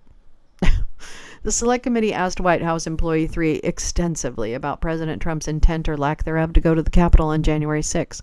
Select Committee specifically asked White House Employee 3 about the chat logs that White House Employee 2 referenced was their basis for testifying that the president intended to go to the Capitol. White House Employee 3 dismissed the premise that President Trump planned to go to the Capitol and testified they did not know where the other individual got this information. White House Employee 3's testimony implies White House Employee 2 was citing information they claimed was from White House Employee 3. So I think White House Employee 3 is Tony Ornato. If I'm reading this correctly. I think he's the guy in the car. Because he was, at that point, he was not part of the Secret Service per se. He was assigned as, what was it? Basically, like the logistics of the White House and the movement of the president and stuff like that. So it seems to me they referenced that earlier on in this document. Okay, was there any discussion after leaving the ellipse but before you got to the White House about the reasons for why the president would not be going to the Capitol? While we were driving up to the White House, ma'am? Correct. No, there wasn't anything specifically discussed. My assumption was that the chief of staff relayed to the president the same thing he relayed to me, that they weren't going to go. But I didn't have any specific, I didn't have anything specifically directed my way about that. But moving on to the 1232, Blank has confirmed that he wants to walk. He, meaning the president. And that I don't know where they got that, ma'am. I talked to the chief of staff that one time and again in the vehicle, and I believe, again, to the best of my recollection. And in that discussion, it really was, no, we're not going. And, there was inaudible. You're breaking up. People. No, there was a lot of back and forth discussion to inform the operational plan, ma'am. But, the speech was ongoing. Oops, sorry. Shoot. And the chief of staff told me, no, we're not going. That is 100%, as I remember and understand it. White House employee 3 testified repeatedly that the president was not going to the Capitol, and there was no plan for the president going to the Capitol, nor would assets be in place to support this movement. Vice Chair Cheney then continued by asking if the only movement plan for that day was to go to the ellipse, but the answer to that question is significantly redacted. Oh my. So blankety blank blank, was there any discussion about movement to the Capitol? Blank. Yes, ma'am. So that's where I blankety blank blank blankety blanked. Oh, and can you give us a sense of that discussion? So did you raise the issue? Blank, yes, ma'am. Blankety blank blank blank blank blank blank blank blank blank blank blank blank blank. All those things were part of that discussion. White House employee 3 testified that they were in Ornato's office. Okay, so he's not Ornato. Well, who is it then? I'm very confused. After the president returned from the ellipse. However, this witness is not mentioned by Ornato or Bo Harrison, Ornato's assistant. Okay, so they're definitely not either Ornato or Bo Harrison. I hate this. I just want justice. I'm so exhausted. Despite White House employee 3 testifying they were in the same area around the same time Hutchinson claimed to have been in Ornato's office, the Select Committee did not specifically ask this witness about Hutchinson's versions of events inside the SUV after the president's speech at the ellipse. Who cares? Who gives a rat's butt, right? White House employee 3, however, did testify that Ornato told him that the president was irate on the drive back to the White House. White House employee 3 consistently answered that Ornato told him about President Trump's mood and never testified that President Trump lunged, grabbed, or made any aggressive movements as claimed by Hutchinson, who was relaying second-party information. Okay, so he was irate. Interview of White House employee 4, September 12th. Select Committee interviewed White House employee 4 on September 12th, 2022. The White House employee 4 was a White House employee with national security responsibilities. White House employee 4 was in close proximity to the Vice President throughout January 6 and was responsible in part for coordinating with the Secret Service as well as the White House staff. So was this Mark? Is this whatever his name is, Mark? Oh shit, what's his name? Mark Stone? Mark, what the fuck is Mike Pence's assistant? Mark, I can't remember. Throughout the interview, the Select Committee asked a White House employee 4 about their knowledge of the president's plan to go to the Capitol and any discussions related to the vice president's role in January 6th and the vice president's decision to remain at the Capitol. Why is this so focused on him going to the Capitol? Like, that is really the least of my worries. Can I just say that? Like, it's just the least of my fucking worries. Okay. Okay. Representative Cheney asked this witness whether there was any discussion about plans for the president to go to the Capitol, to which the employee 4 said no. In response to a follow-up question about the witness first learned of a possible movement of the president at the Capitol, White House employee 4 testified that they first became aware of a possible movement sometime in the 1 o'clock hour. Despite this, Representative Cheney repeated a similar question, asking, had you heard any prior discussion, whether in the morning meeting or anywhere else? Okay, so they're mad she repeated a question? I don't get it. I don't get it. So this is all about him going to the Capitol. Wow. Okay. I don't really care. I don't really care. Let me see. Finally, the Select Committee asked White House employee 4 about the Vice President's decision to remain at the Capitol. In an unredacted section of the transcript, the witness recalled the Vice President's lead U.S. Secret Service agent saying that the Vice President, quote, did not desire to leave the Capitol. The witness reiterates that this in response to subsequent questions, again testifying they recalled the Vice President did not want to leave. The Select Committee also asked White House employee 4 if there were any discussions to move the Vice President later in the afternoon or evening. The response to this question, however, was redacted. What are they trying to get out there? What are they trying to get out there? God damn. That sneaky bastards. Sneaky bastards. Oh, hi, kitty. Hi, Sammy. You almost ready for dinner? All right, hold on.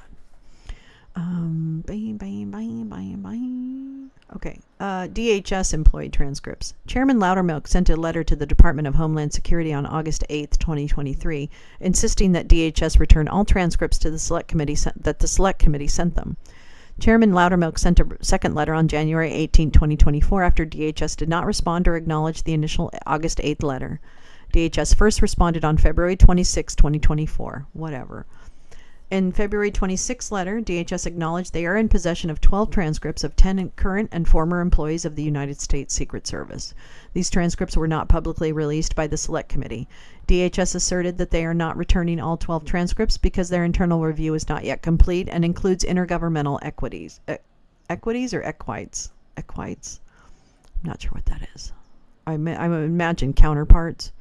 However, DHS did provide 6 redacted transcripts. These transcripts are from Secret Service employees with relevant first-hand knowledge of January 6.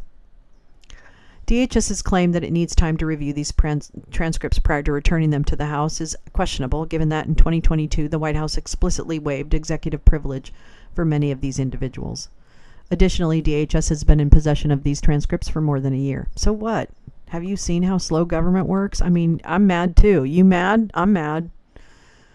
In November 2022, the White House sent 4 letters to DHS stating that President Biden was waiving executive privilege to allow certain Secret Service employees to testify before the Select Committee. These letters identified President Trump on January 6 and whose first-hand testimony is directly relevant to the narrative presented by the Select Committee. However, these transcripts were not archived or published by the Select Committee. So these guys are mad about the intelligence information that has been withheld from the public.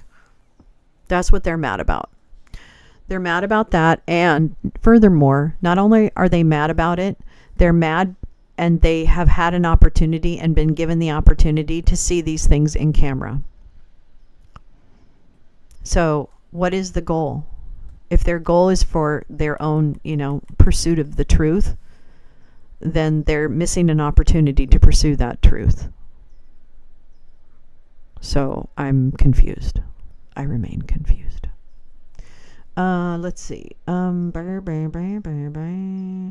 of the transcribed interviews the Select Committee did not properly archive and has never been publicly released is an interview of Anthony Ornato, the White House Deputy Chief of Staff for Operations.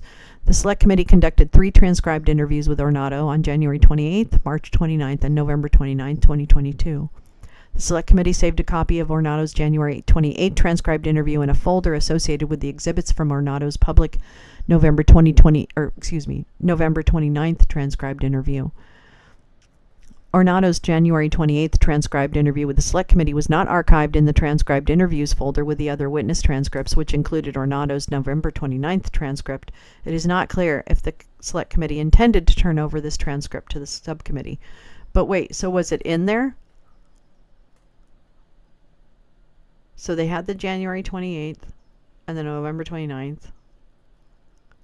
So was the other March 29th in there? I'm very confused.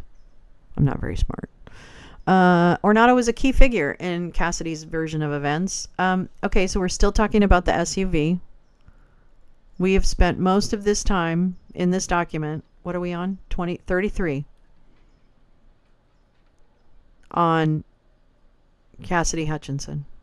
And 4 people who we don't know where they were, and they're not, their testimony doesn't have anything to do with what Cassidy said. She's not the star witness. She's a good witness, but she's not the star witness. Cassidy participated in a total of 6 transcribed interviews and 1 primetime hearing with the Select Committee. 4 of Hutchinson's transcribed interviews were held prior to her June 28, 2022 Select Committee public hearing, and 2 additional interviews were completed after her public testimony. Hutchinson's testimony in her 4th transcribed interview and her public testimony are directly contradicted by the White House employees and Secret Service agents' transcribed interviews, which were never released publicly. That's not true. That's not true.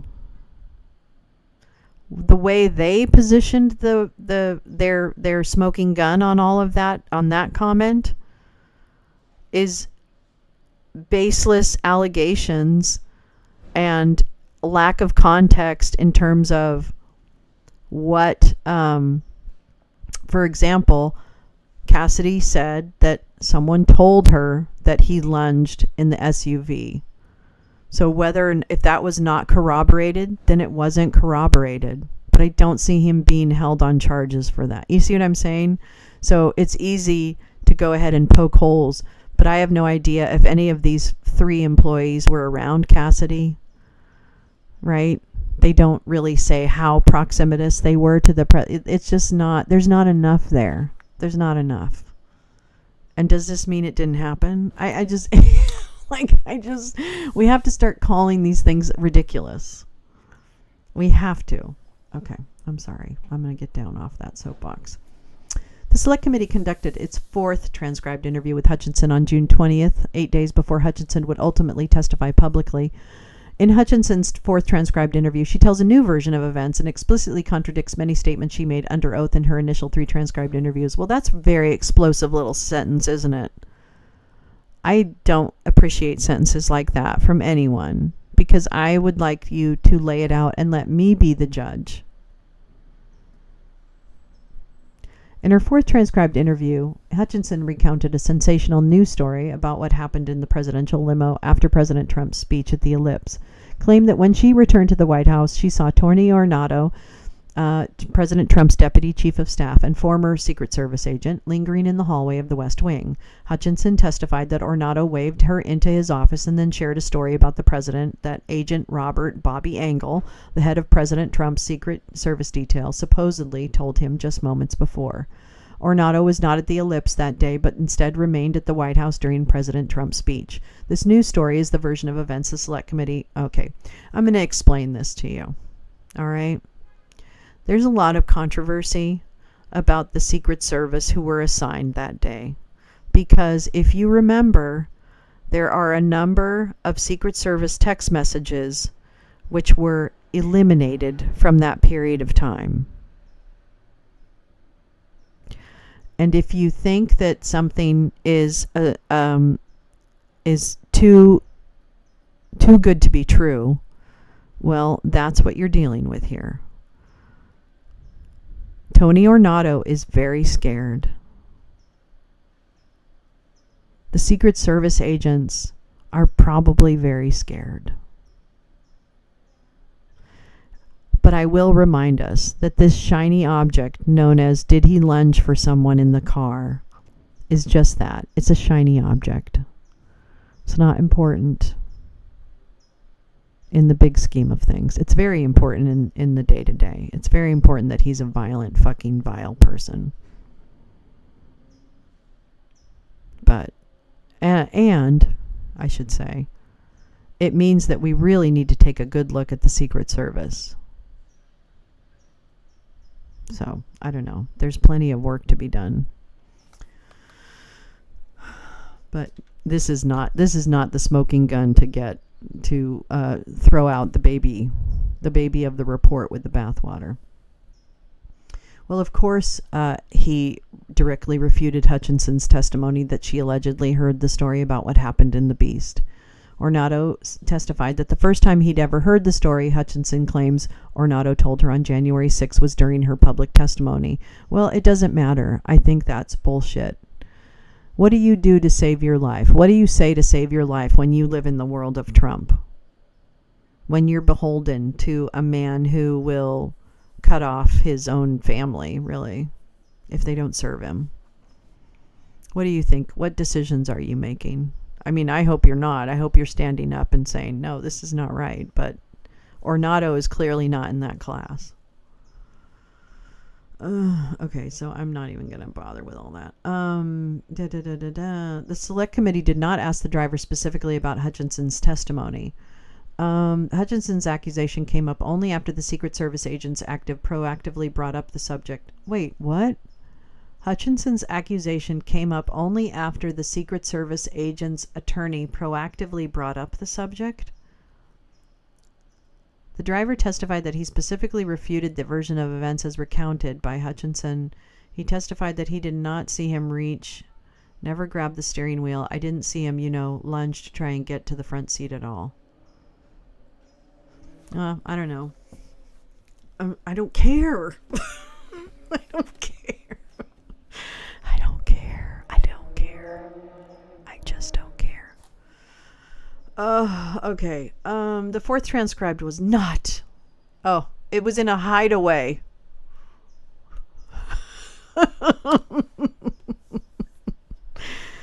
Oh, Liz and your hideaway. Liz Cheney and your sexy rhino hideaway.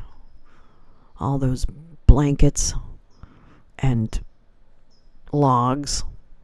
Because doesn't she live in like a log cabin in Wyoming or something? Like a really fancy log cabin. I think she does. Or Colorado. I don't know. Where is she from? I thought she was from Wyoming. Okay. Additionally, according to Hutchinson, when she walked into Representative Cheney, Liz and oh, okay. What?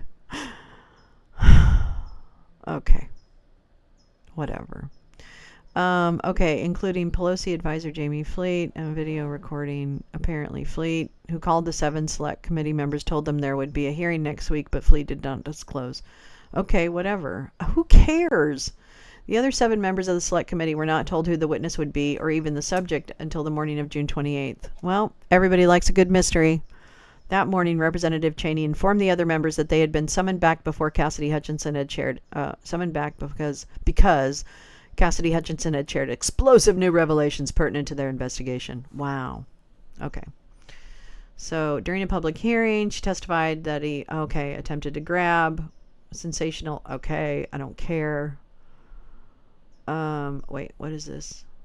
In a letter from Hutchinson's attorney to the subcommittee, they explained that the sensational new testimony in her fourth was as a result of Stefan Pasentino, Hutchinson's previous counsel. Hutchinson repeatedly claims Pasentino is the reason she did not come forward with a story about President Trump lunging at Secret Service agent Engel in the Beast after his speech at the Ellipse sooner. However, Hutchinson's own words in her book call into question her claims. Oh, okay, whatever. Well, they read the book. Good news, Cassidy, they read your book. She asked if I wanted a new lawyer. I told her I needed to do this in a way that wouldn't alert Trump world what I was up to. I couldn't fire Stefan without tripping alarms at Mar-a-Lago. You can make the... Oh, this is when she had a Trump lawyer in the beginning. That's what it was. She had a Trump lawyer in the beginning. You can make the break. It's Alyssa. That's probably Alyssa Farah, right? I think I'm in too deep. Can we try something else? We talked over my options and she agreed to contact Liz Cheney. Oh, okay. Well, then that's what happened. So that's why it was secret, is because it would tip people off. Come on now. Oh. Hi, Jim. How are you? That was the first IPO that failed hugely. He's trying the same thing now with Truth Social. Isn't he being sued by Truth Social right now? I thought he was being sued by them. Okay, so in the book, she explains how this happened after her second. The conversation occurred on April. Hutchinson claimed she was providing information to the select committee through Alyssa Farah Griffin. Who cares? Who cares? Okay, so this is about back channels. This is about back channels for someone who was trying to break free from a Trump lawyer. I can't with this. After her fourth, she made significant revisions. Okay. She submitted an errata sheet. See this? This is what happens when you change your testimony. You get to do this. You do it. Okay? That's all it is. It's not a big deal. Look at this. It was the wrong word. It was the wrong word. So it was a bad transcription. I traveled down to Florida a couple times. She went to Florida one time. Okay. Was there discussions about needing to happen? Not to my recollection. There were discussions about the timing. So she updated her memory. Okay. What about firearms? Not that I can recall. Ms. Chestnut recalls there were reports of fire. Okay, so she updated her memory. Asked several times about whether anyone told President Trump there were weapons. Responded to those questions, said she did not know whether anyone told the president there were weapons. Was aware. Okay, so here's the thing. When she was giving depositions represented by a Trump lawyer, she didn't tell all the truth. Because her lawyer likely advised her not to tell the entire truth. So as a result, she had to go back and file a very formal document, which is what happens when you have mob lawyers intimidating people like Cassidy on behalf of people like Trump. That's it. Oh. All right, little drink. Keep the energy up. We're almost at 2 hours. Okay, but we're doing pretty good. We're about we're more than halfway through, and I think there's probably some like stuff we can miss. Okay, so this is dumb. That's all dumb. In Arnado's, he states that he had no knowledge. Okay, so Arnado is a big fat fucking liar, and I don't even care what he says. I don't. He's not reliable witness in my mind. Okay. Okay, so this is again, okay, they talk about White House employee 1 wasn't aware of Trump saying, I want Mike Pence hanged. Cassidy says he did. That's a he said, she said. It doesn't matter. It doesn't matter. This is not important. You know what's important? Steve Bannon. Steve Bannon is important. Roger Stone is important. Rudy Giuliani is important. Yikes. I'm almost going to be reading a book later on. Okay.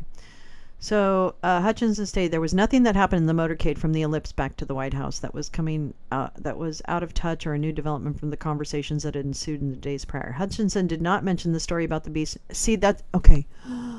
What would she? Okay. In what world would Cassidy Hutchinson mention the story about Trump lunging for the Secret Service agent when she is currently represented by a Trump lawyer? Do I wish she would have? Absolutely. You want to get her in trouble? Great. But, okay.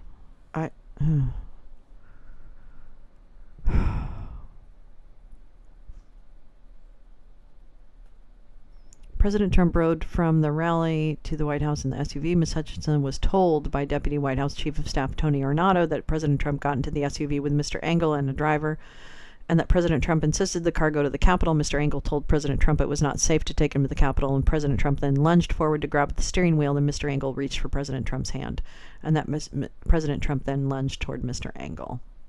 Oops. In her fourth, she Trump was taken back from the ellipse back to the White House in SUV. She rode in the motorcade. She would have known that the Secret Service did not use the beast that day because she was there. What?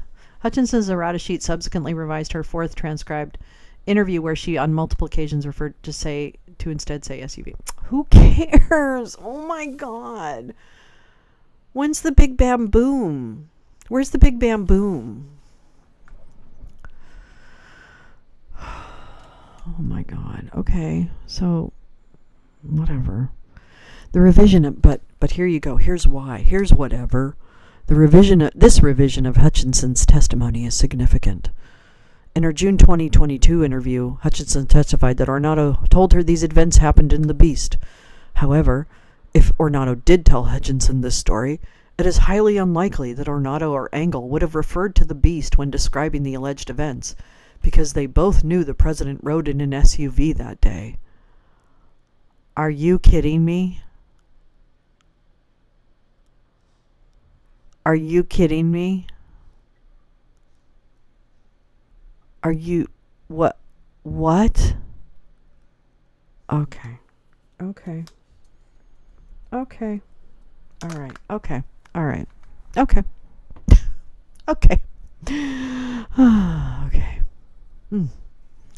Hutchinson's sensational testimony provided the Select Committee exactly what it wanted. Well, and it was an explosive story, but you know what? It's not the story. Oh, here we go. Unfounded accusations against members of Congress. Never mind Cassidy Hutchinson. Now let's really get to it. The Select Committee made unfounded allegations against members of Congress in an attempt to blame certain Republican members as key instigators to the events of January 6. Chairperson Benny Thompson and Vice Chair Liz Cheney specifically targeted Subcommittee Chairman Barry Loudermilk. Oh. In letters to Chairman Loudermilk, they implied he led individuals on a reconnaissance tour of the Capitol on January 5th. The subcommittee identified records showing that the Select Committee knew this allegation was verifiably false. Really, was it though? But continued to make public accusations and ultimately included this lie in their final report. So you're just a little bitter, aren't you, sweetheart? You're just a little mad. You're a little mad. On January 5th, 2021, Chairman Loudermilk met with the family, with young children and their guests, in his office at the Rayburn House Office Building, escorted them to the House cafeteria in the Longworth House Office Building, and then led them on a short tour of public areas of the House Office Buildings. At no point did the tour enter the U.S. Capitol. No, they were looking at the little tunnel entries, you see. At the time, the U.S. office buildings were open to official business visitors with an escort, and the Capitol was closed to all visitors. On April 7th, the Select Committee conducted a deposition of Trevor Halgren, one of the participants on this alleged reconnaissance tour. During this deposition, the Select Committee repeatedly attempted to lead Halgren into assigning a malicious motive to Chairman Loudermilk. And that's why we're really mad. Towards the beginning of the deposition, the Select Committee asked Halgren how he came to participate in the tour that Chairman Loudermilk led. Halgren noted that he was on a bus from Atlanta with a family that had a scheduled meeting on Capitol Hill. According to Halgren, the family, who personally knew Chairman Loudermilk, invited others on the bus to join them for the meeting with the congressman. Halgren accepted the invite, but admitted in his deposition that he did not know the family beforehand, highlighting how his participation in the tour was unplanned. The Select Committee also asked Halgren if he knew in advance whether the tour would involve Chairman Loudermilk, to which Halgren said he was not really sure. Halgren further elaborated on the question, saying that he didn't even know if the tour would be guided. Okay. The Select Committee then asked Halgren about the topics of conversations during the tour. Halgren noted that much of the conversation during the tour was about general information, including the history of the House office buildings and the Capitol. Specifically, the Select Committee asked Halgren if it would be fair to say that the conversations specifically about January 6th were merely procedural, to which Halgren said, yeah. What sort of things were pointed out? Just different offices, Yeah, I don't know. I think history about, you know what I mean, whose office that, a particular office may have been. Just things that I don't really remember. But again, just general information. I mean, nothing of any real relevance, but history, to the Capitol. You know what I mean? This is, what may have happened here. Well, you know what I mean. Certain sign. I remember something about certain signs that were placed on certain doors. Like, again, nothing of relevance at all to anything to this. But again, just the history of, somebody in this had this office, in 1800 or something like that. Or, you know what I mean, early 1900s. And you know what I mean, that this is their office or whatever the building actually was built. I mean, this was somebody's offices way back then. Oh, boy. So to summarize, and you tell me if this is wrong, it sounds like most of what the conversation about the 6th with the congressman was procedural. It was about what Congress was going to do on the 6th with the certifying the election, or what the vice president was going to do. Yeah, basically. Additionally, one of the accusations of the Select Committee leveled was that tour participants were taking photos of tunnels where members may evacuate. However, the Select Committee acknowledged in the interview with Halgren that the group were merely taking photos of Chairman Loudermilk on the subway from the Rayburn House office building to the Capitol. Here's a picture of you all taking photos of the tunnel. Do you remember this? Yeah, that was photos of him, like on the little, I can't remember if it was like a golf cart or actually one of those little old coal cars that runs on a set of tracks or something. But anyways, he got like into this transportation vehicle or whatever. I can't remember. I don't know if it was a golf cart. Like I said, it seemed like it ran on a set of tracks. Do I have that right, or am I? That's right. There's something similar to what you described in this area. So there's a picture of him leaving for the Capitol, Representative Loudermilk. Right. That was the end of things. And that's what we were all doing there, I'm sure, is taking the last photos of him that, we would have been able to capture. Yeah, that's all. At one point, the Select Committee asked Halgren if he was aware that some people are just trying to gather information about the layout of the Capitol before January 6th, to which Halgren bluntly responded no. On May 19, 2022, after taking the sworn deposition of the individual who stated in no uncertain terms that there was nothing unusual about the tour, the Select Committee sent a letter to Chairman Loudermilk, implying that implying he led a reconnaissance tour and was involved in some plot to breach the Capitol. Despite video evidence and sworn testimony, the Select Committee ignored this and publicly accused Chairman Loudermilk of being complicit in the breach of the Capitol. In an interview with The Hill, Representative Jared Huffman stated that this evidence, it's just so obvious that these were indeed reconnaissance tours. There is no other way to look at it. Representative Huffman observed that the clip appears to be insurrectionists conducting reconnaissance for January 6th. The truth is coming out. In the same interview, Representative Raul Grijalva told The Hill that he has credible suspicion that Loudermilk's tour was reconnaissance. The Select Committee's allegations were subsequently dismissed by Capitol Police in a letter from Thomas Menger, Chief of the United States Capitol Police. Is he still the chief? In the letter, there is no evidence that Representative Loudermilk entered the U.S. Capitol with this group on January 5th, 2021. And what? There is no evidence that Representative Loudermilk entered the U.S. Capitol with this group on January 5th, 2021. And we do not consider any of the activities we observed as suspicious. So let me get this straight. The first sentence there, or the first part of that sentence. There's no evidence that Representative Loudermilk entered the Capitol with this group. What was described was that they met in the Rayburn office building, and I remember the picture of the guy standing away from the group with Loudermilk. It was not him in the tram, and he was taking a picture of a stairwell or a tunnel or whatever it was. But it was not. I repeat, I think Loudermilk was in that picture in the other direction, away from the gentleman's camera. Whatever. But then, so this is carefully worded. There is no evidence that he entered the Capitol with this group. So that doesn't mean anything. And we do not consider any of the activities we observed.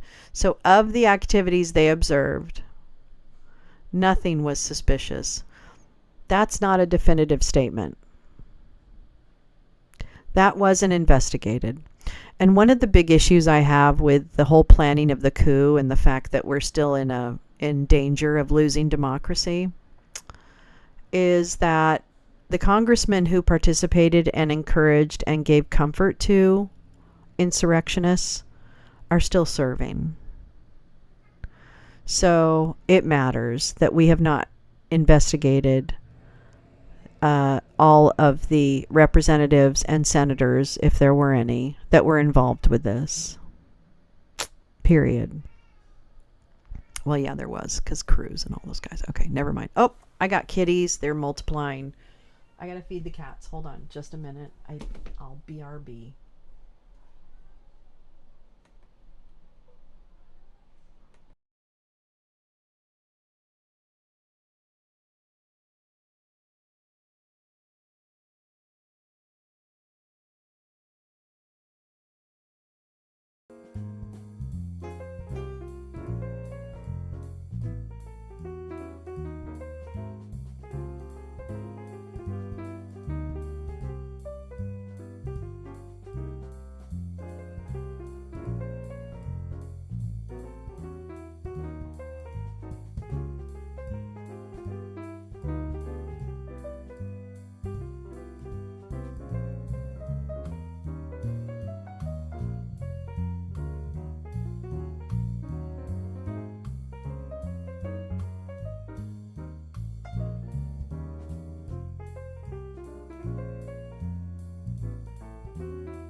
Oh my goodness, I'm so sorry about that. I hit the wrong button.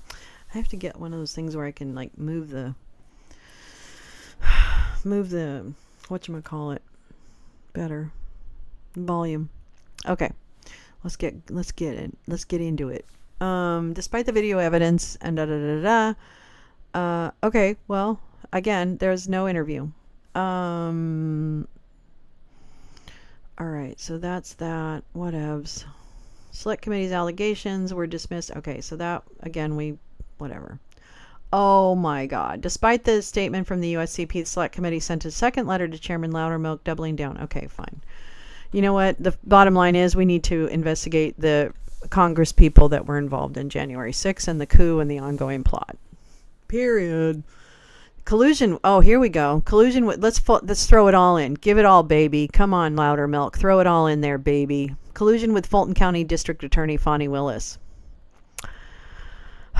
During its initial review of records archived by the Select Committee, the subcommittee discovered a letter from Fulton County District Attorney Fonnie Willis to the Select Committee dated December 17, 2021. In this letter, Willis requested access to any Select Committee records relevant to her investigation into President Trump's actions to overturn the 2020 presidential election. Let me fix that for you, Louder Milk.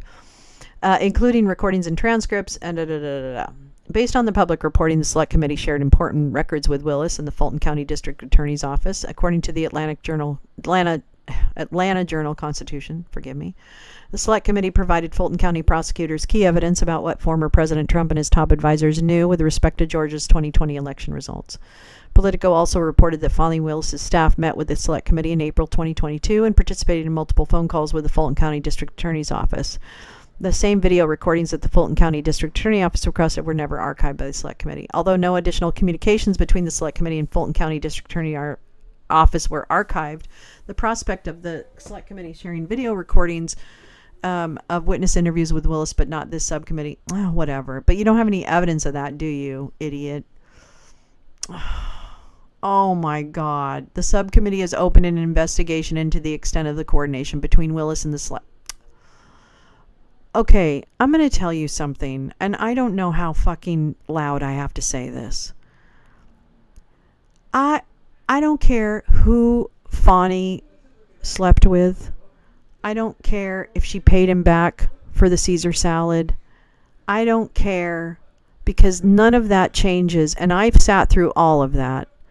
None of it changes the facts of the case. Zero. Not her outreach to the committee. Not her relationship with a contracted coworker. None of it. None of it. None of it. Doesn't change. Mike Roman is still guilty. And he needs his day in court. So let's get to it. I'm tired of this. I'm tired of this bullshit. I'm tired of the positioning and the posturing and the politics. I want to start talking about facts. I'm tired. I'm tired that we have to worry about losing our democracy when we already have so much work to do to make it better. And the fact that we can't focus on that and we have to focus on this is ridiculous. And I realize there are people out there who are like, I don't think about this. I don't care about January 6th. I don't care. I don't care. The only reason I care is because it was a test run. And the only reason I care is because Roe is gone. Roe is gone. They did it. They succeeded. And if they get a second chance, they're going all in. And I don't think that's hyperbole.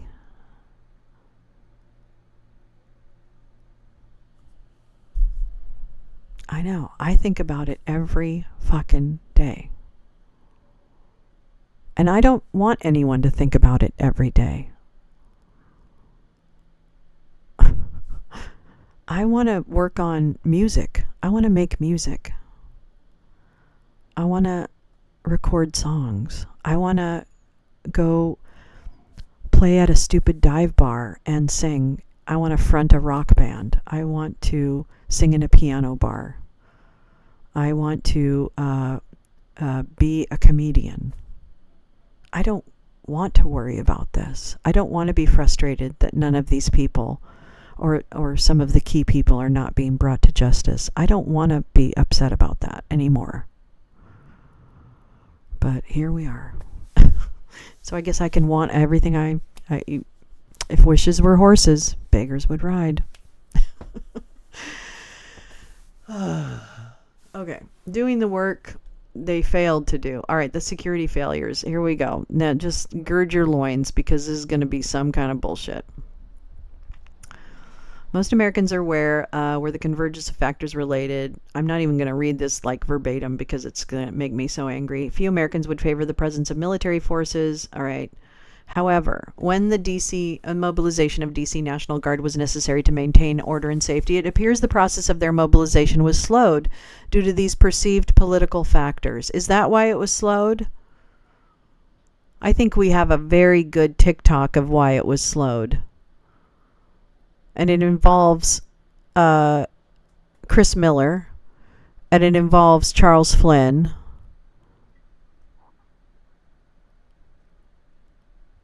So I think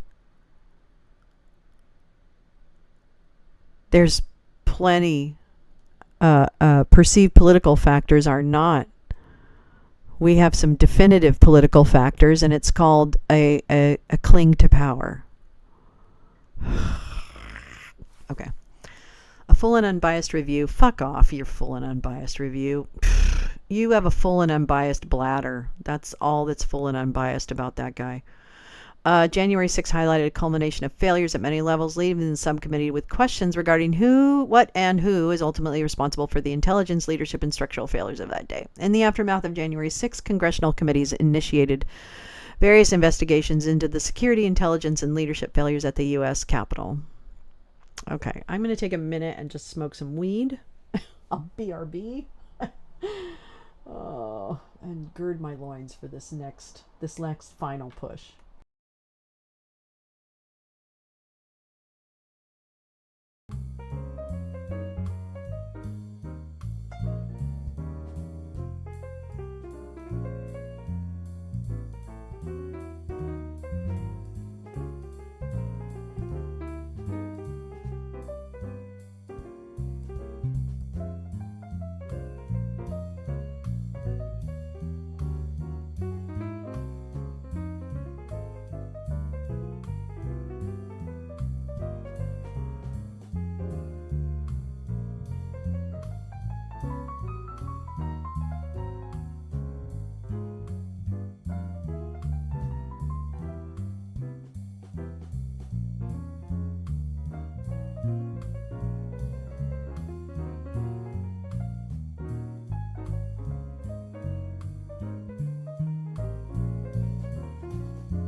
Sorry about that. Okay. It was a good little musical break. Refreshed beverages, took a walk. No. just went and got another soda. Yeah, okay, let's keep going. All right, so this is interesting. U.S. Capitol Police approval to request... That is not... What is my phone doing? The U.S. Capitol Police Chief was required by law to receive approval from the Capitol Police Board before directly requesting assistance from the D.C. National Guard. This requirement caused significant delays. No, U.S. Capitol Police Chief was required by law to receive approval from the Capitol Police Board before directly requesting assistance from the D.C. National Guard. This requirement caused significant delays in the deployment of the National Guard and therefore delayed law enforcement's efforts. No, that's not true. The House and Sergeant at Arms received a request from the Chief of Police, Stephen Sund, for approval to request National Guard assistance. Chief Sund testified that he first requested National Guard assistance from the House and Senate Sergeant at Arms on the morning of January 3rd. According to his testimony before the subcommittee on September 19th, 2023, Chief Sund decided to expand the security perimeter around the Capitol and believed the National Guard assistance would be needed to man the expanded perimeter due to the staffing constraints that a joint session placed on the department. Chief Sund testified that on the morning of January 3rd, he walked into House Sergeant at Arms Paul Irving's office. See, the thing is Sund has been on Rumble and stuff like that. I think he's a real piece of shit. So I feel like he is a liar. I mean, I'm just saying. According to Sund's testimony, HSA, upon learning, said he did not like the optics. Oh, I've heard so many people saying optics. Who was it? So apparently this is all a lie. Because they keep switching who said optics. Fucking assholes. It should be noted that HSA, so they're trying to blame it on Irving, is that what it is? Has testified that he does not ever recall using the term optics. Okay, claims Chief Sund ultimately agreed with his conclusion. So this was a pointing fingers exercise, is what this was. This little set of interviews. You know, we can't assume that everybody is as smart as we think they are, okay? Sometimes people are just as dumb as you think they are. It's true. Don't overthink it. Okay.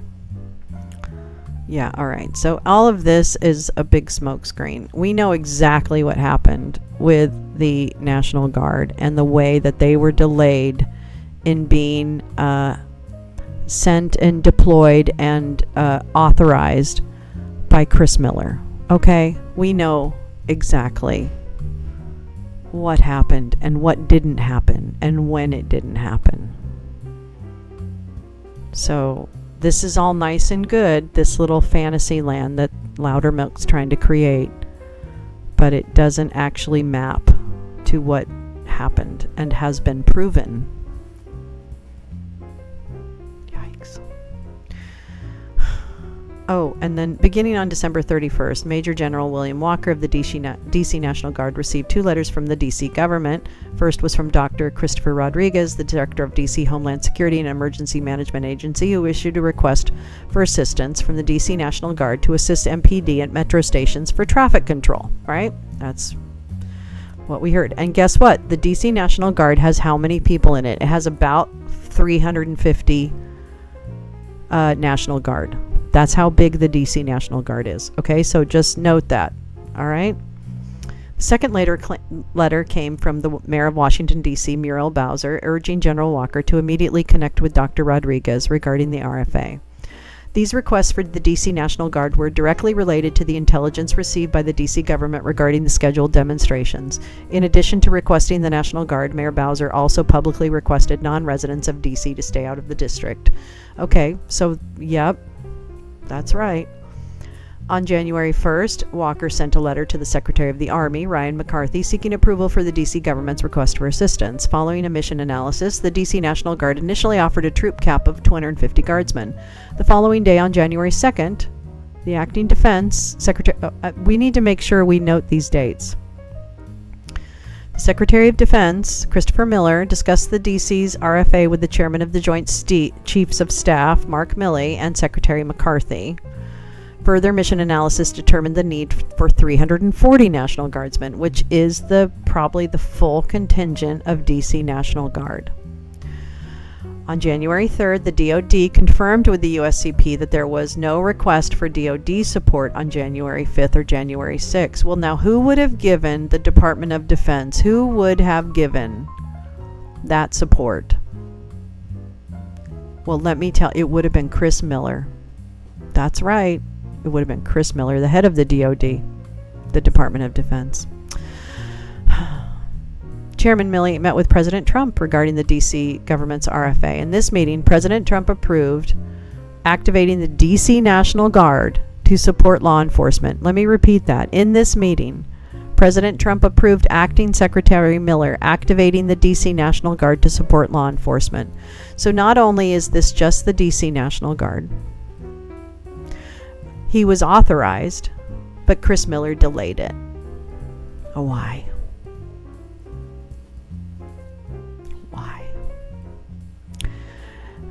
And this was for the traffic control. Remember that. This was for the DC National Guard, the small contingent, and traffic control.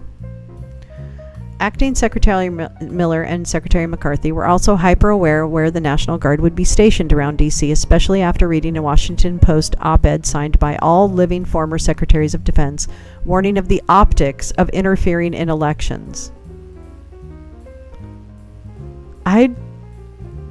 I guess I need to pull that op-ed because I think it was related to something else. Acting Secretary Miller took this into account when positioning the National Guard. This is a very interesting little sentence here.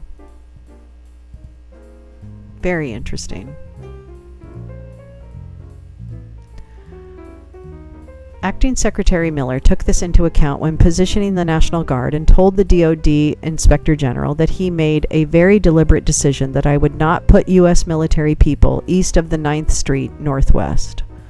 In a transcribed interview, Colonel Craig Hunter, the Joint Task Force Guardian Commander, testified that the Metropolitan Police Department asked him to move a vehicle one intersection north, but that he could not authorize that. Hunter continues, I had to request that up through the Secretary of the Army, and it took 3 hours. But 3 hours later, I received approval.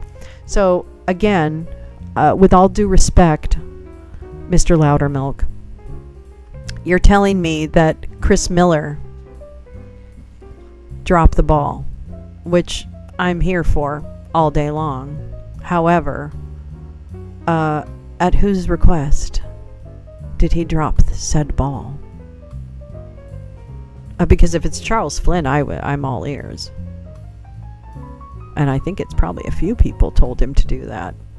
Chris Miller looks a little bit like he's under the gun, if you know what I mean. Okay, well there's that. January 4th. On January 4th, White House Chief of Staff Mark Meadows contacted Mayor Bowser to ensure the D.C. government was ready for the joint session. Meadows, according to public reporting, offered 10,000 National Guardsmen. Did he really? Did he really do that? Did you guys hear that? Did you ever hear that? January 4th. I really want this whole section. I want to fucking memorize it and match it up with what really happened. Tony Ornato, President Trump's Deputy Chief of Staff for Operations, confirmed this version of events. Oh, well, Tony's like the salt of the earth. Jesus Christ. Yeah, we can believe every fucking thing that comes out of that douchebag's mouth. I do recall a conversation, I believe. Oh, so he doesn't recall? Do you not recall? Is that it? You don't recall? And I remember the number 10,000 coming up of, the president wants to make sure that you have enough. This is, okay, can we just call a thing? Can we cut the bullshit? Can we cut the fucking crap? What that quote tells me is that Tony Ornato didn't hear fucking shit. He's lying. And the only way he can safely lie is say something. Well, I think it came up. Make sure she has everything. Fuck you. Also on January 4th, Secretary McCarthy wrote to Jeffrey Rosen. the Acting Attorney General of the United States, to confirm his approval of the Defense Support for Civil Authorities, RFA, from the D.C. government pursuant to Executive Order 11485, which grants the Secretary of Defense authority over the DCNG. One of the most decisive decisions made on January 4th was in a memo from Acting Secretary Miller to Secretary McCarthy regarding the D.C. government's RFA. This memorandum listed guidelines for the D.C. National Guard during a deployment. The D.C. National Guard was not authorized to have or use, this is the famous memo, but batons, ballistic equipment, and such as helmets. Furthermore, Acting Secretary... They're blaming this on Miller? They're blaming this on Miller. They're throwing Miller under the bus. They're throwing Miller under the bus.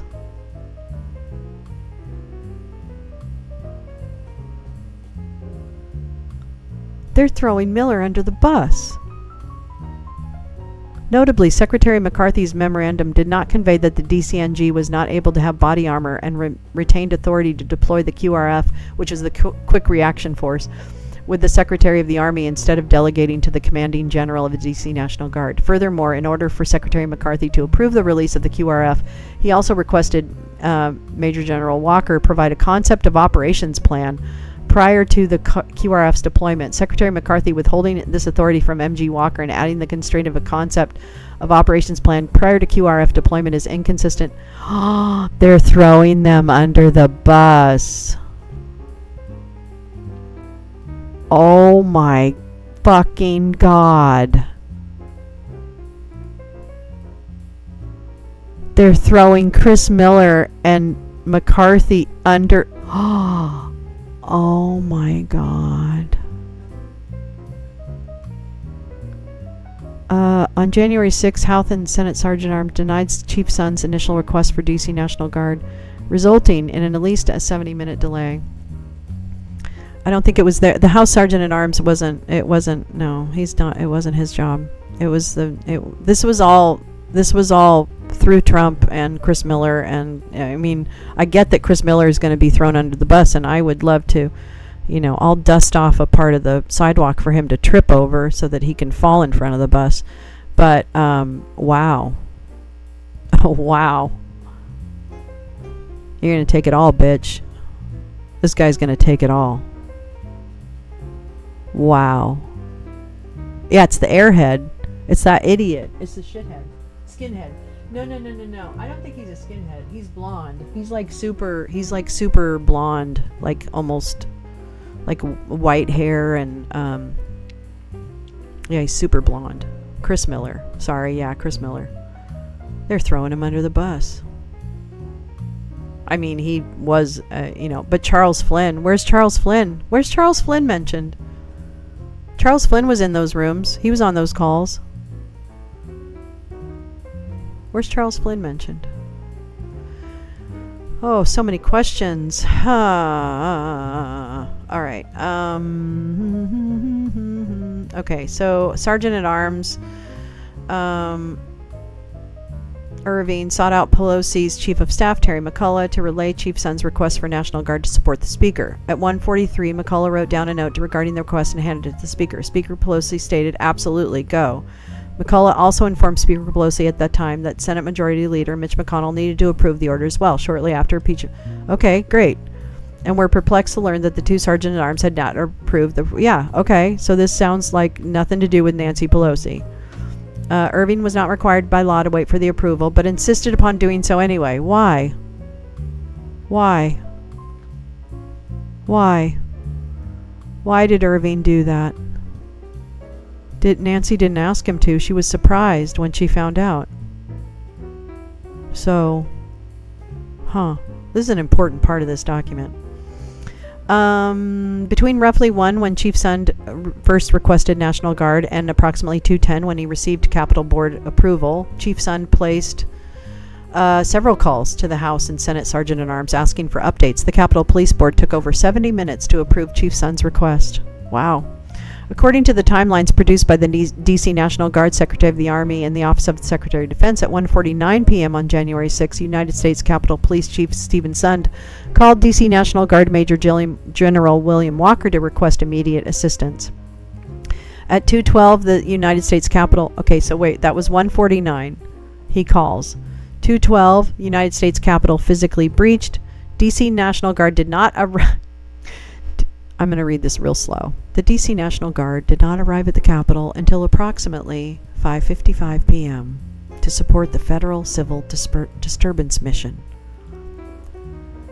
The call was made to the DC National Guard at 1:49. The DC National Guard arrived at 5:55.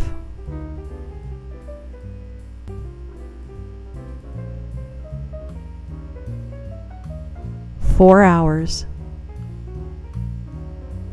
and 6 minutes.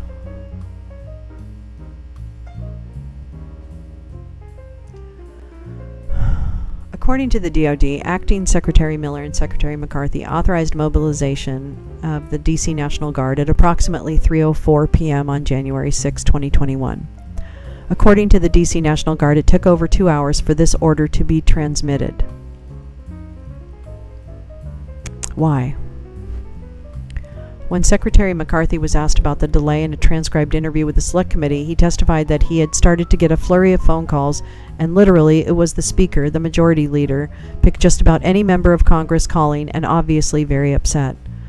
Secretary McCarthy continued, "The Speaker of the House is on my cell phone. I'm going to take the call." While Secretary McCarthy testified he was fielding calls from Speaker Pelosi and other politicians, the DC National Guard alleges he had not yet communicated the order to mobilize the DC National Guard. They say the Select Committee failed to answer many obvious questions. No, I definitely, I can agree with Loudermilk. I don't know why. Where's Charles Flynn's name in this? Because he was in those rooms and on those calls. So, yeah, Loudermilk. You wanna pick apart those 4 hours and 6 minutes? I would love to.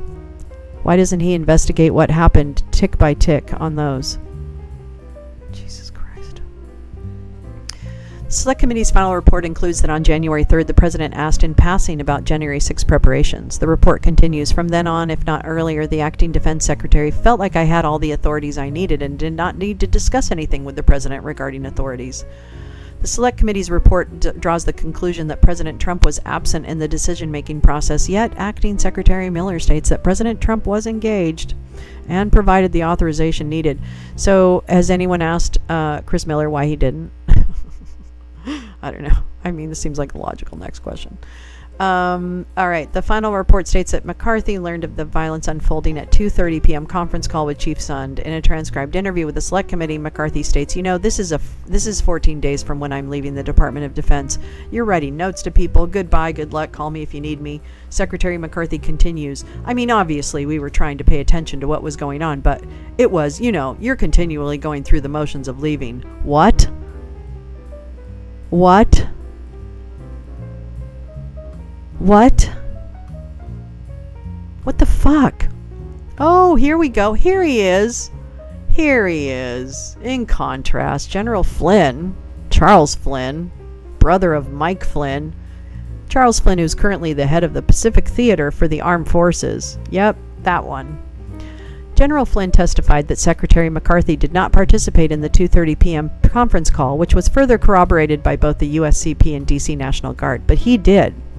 The purpose of the call was to provide an update on the urgent situation and to formally request DC National Guard support. As a required approver, it was unfortunate that Secretary McCarthy was not actively monitoring the situation or able to make himself available to receive this update and to hear urgent... Oh my God! Oh my God! They're literally blaming... Oh my God! They're literally blaming this on Miller and McCarthy. They're not even trying to blame it on Pelosi. They can't. But notice how she's still the one that ran it that day.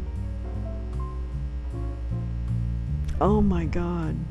Well, I can't say that I'd be sad to see Miller on the hot seat. I'm going to tell you that right now, but I don't know.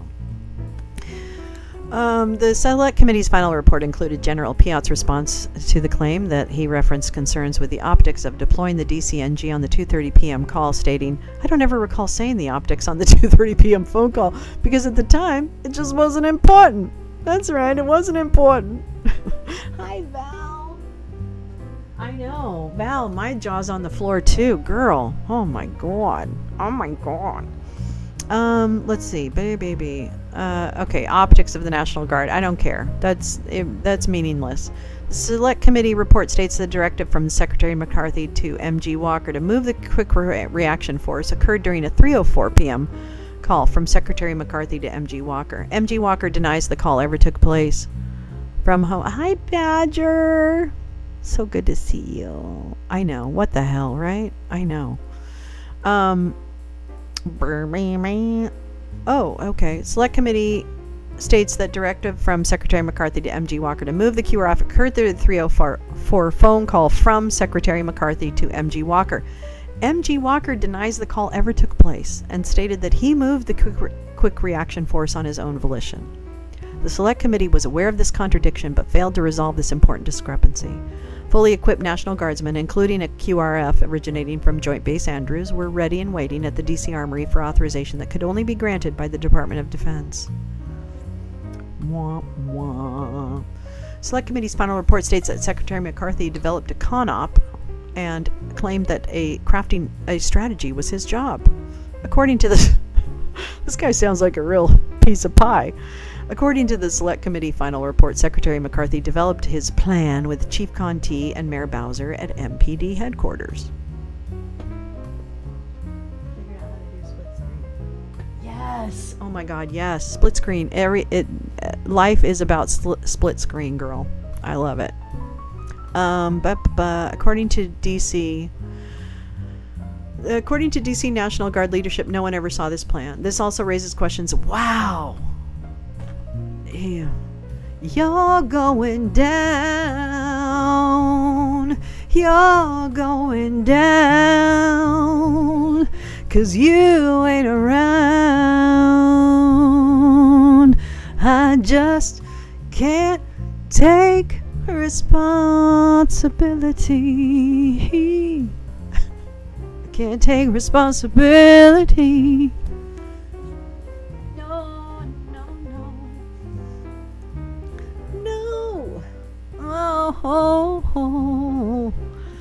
Oh my God. Okay, wait. We just gotta slow down here. Okay. In a transcribed interview with the Select Committee, Acting Secretary Miller stated, and I just want to be clear, at 4:32, it was not necessary, nor did I decree or require approval of the employment of the District of Columbia National Guard at the Capitol. The order goes out at 3:04. There is some confusion, I understand, based on some people thought that they could not go to the Capitol without me approving that plan. That's not accurate. It's clear that Secretary McCarthy and Acting Secretary Miller did not have the same understanding related to approval for the D.C. National Guard following the 3:04 p.m. call. Secretary McCarthy had a duty to relay time-critical orders immediately. Yeah. But I think there was something else going on. The Select Committee's final report states that Acting Secretary Miller did not understand why Major General Walker did not deploy troops as soon as his 3 p.m. order allowed it. According to the D.C. National Guard, the authorization to deploy was not transmitted to Major General Walker until 5:08 p.m., despite claims that the approval to deploy was communicated earlier. The delay of over 2 hours is significant, particularly when considering that several Army staff officers were not supportive of the deployment of D.C. National Guard troops to the Capitol. What? This is an important discrepancy. No, it isn't, and the subcommittee will work to determine the exact order Secretary McCarthy recalls communicating to M.G. Walker. The Select Committee failed to obtain this information, which is essential, blah, blah, blah. The Select Committee's final report concludes that while the delay seems unnecessary and unacceptable, it was the byproduct of military processes, institutional caution, and a revised deployment approval process. We have no evidence that the delay was intentional. See, that's stupid, and that's a place where maybe I could agree with fucking Loudermilk and say, hey, yeah, okay, I agree. They should have given that a lot more attention. Why? However, Chairman Thompson also claims the shortfall of communications, intelligence, and law enforcement around January 6 was much less about what they did or did not know. It was more about what they could not know. Whatever weaknesses existed in the policies, procedures, or institutions, they were not to blame. I think he's making the point that people were to blame. Okay? That people were to blame. Oh my God. What a way to twist words. Oh, I have a backache. I'm so twisted up. I love you too. All right, so let's see. Select committee final report states that Acting Secretary Miller arrived at MPD headquarters from the Pentagon at 4:10 p.m. and cites Secretary McCarthy's transcribed interview to corroborate this. Secretary McCarthy does not mention Acting Secretary of Defense Miller arriving at MPD headquarters in his transcribed interview. Additionally, the Secretary of the Army, Secretary of Defense, the National Guard, and the Department of Defense Inspector General do not mention Acting Secretary Miller traveling to MPD headquarters. 3 years removed from January 6, we know now that early assistance from DC National Guard. Oh yeah, okay. Well, we do know that. You know what else would have helped is if you guys hadn't, if you hadn't led a tour. Okay, the optics are prioritized. Politicization. Speaker and her House remain closely involved. Okay, so now he's talking about the metal detectors and masks. Are you fucking kidding me? This is all about masks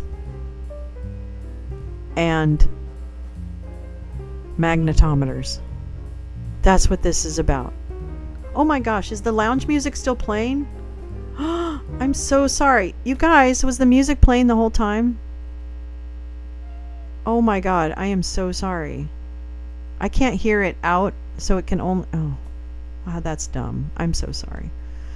How horrible. I would hate me. Don't hate me. But don't hate me. I just can't...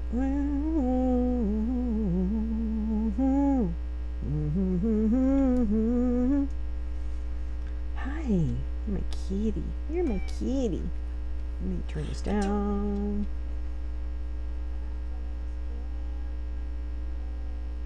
God, I really am sorry if that was playing. Ah, God, now I want it to go away. Okay.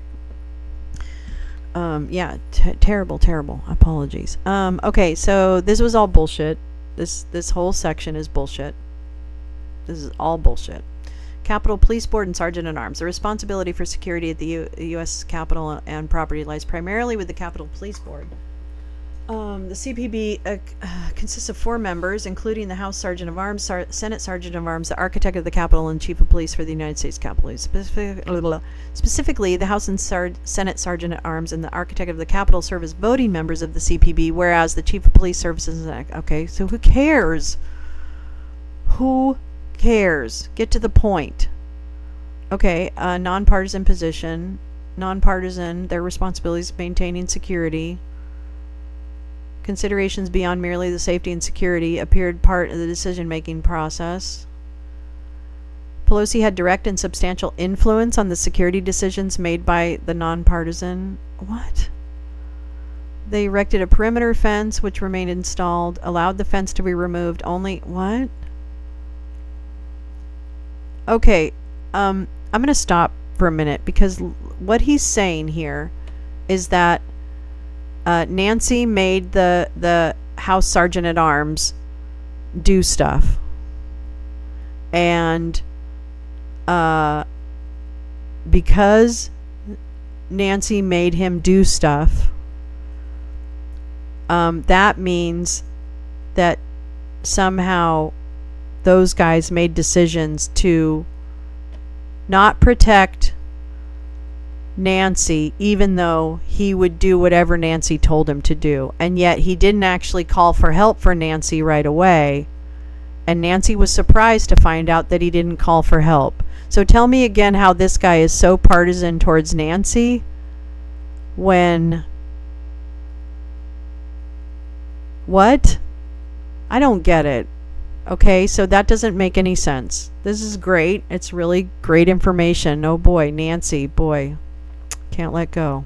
So this is the Capitol Police politicization and a lack of accountability. Okay, those things could be true. I don't think the politicization is.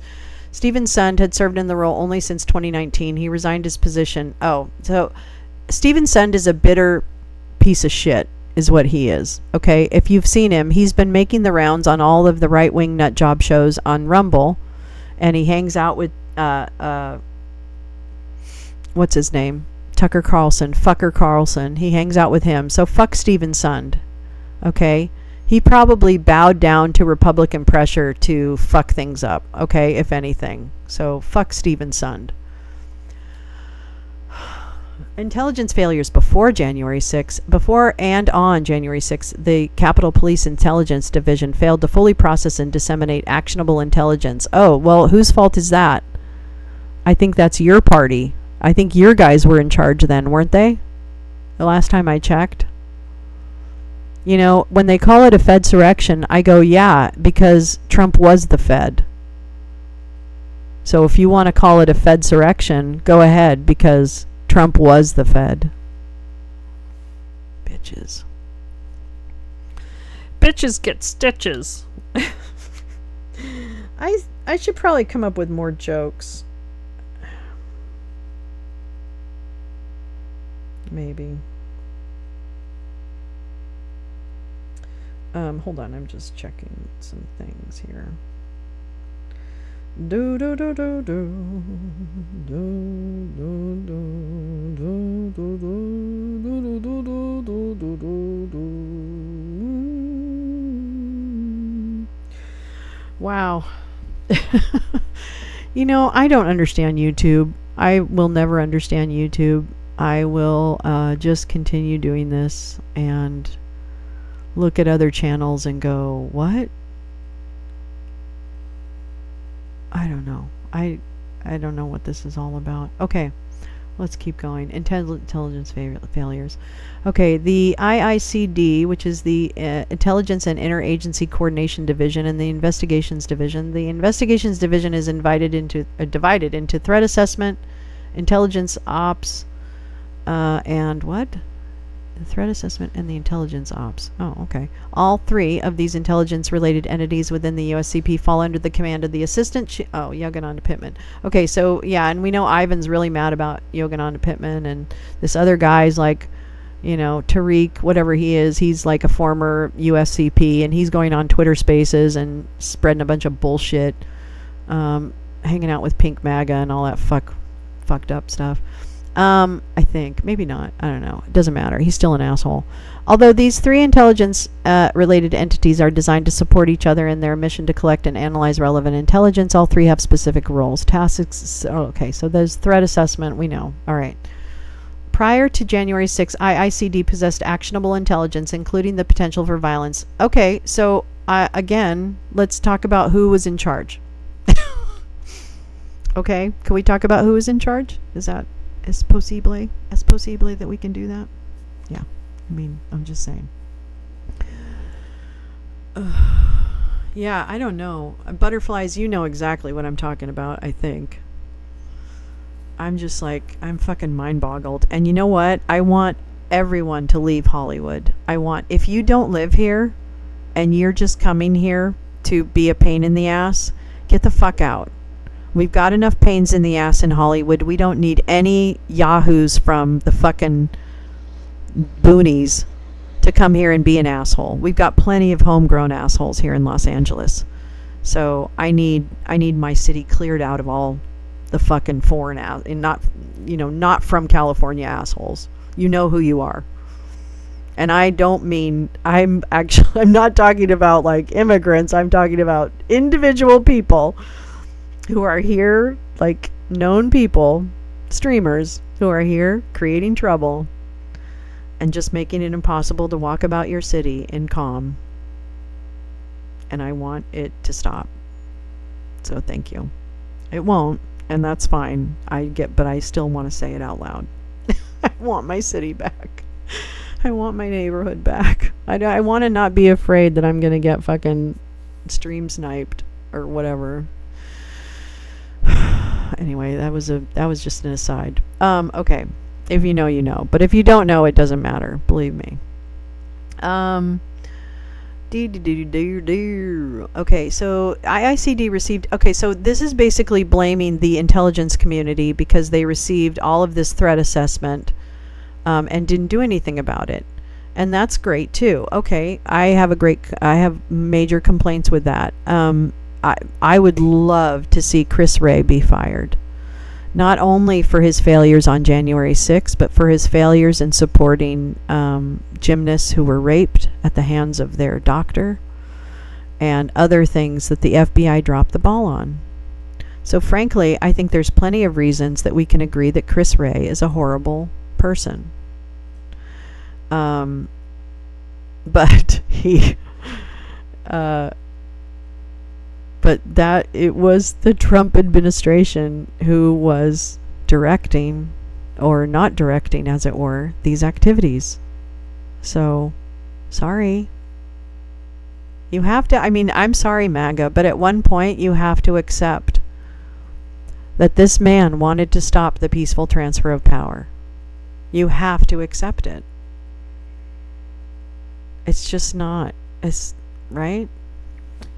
There was a random guy who had a website about DC tunnels and noticed a massive uptick in crime. Yes! Right, Jam, I remember that.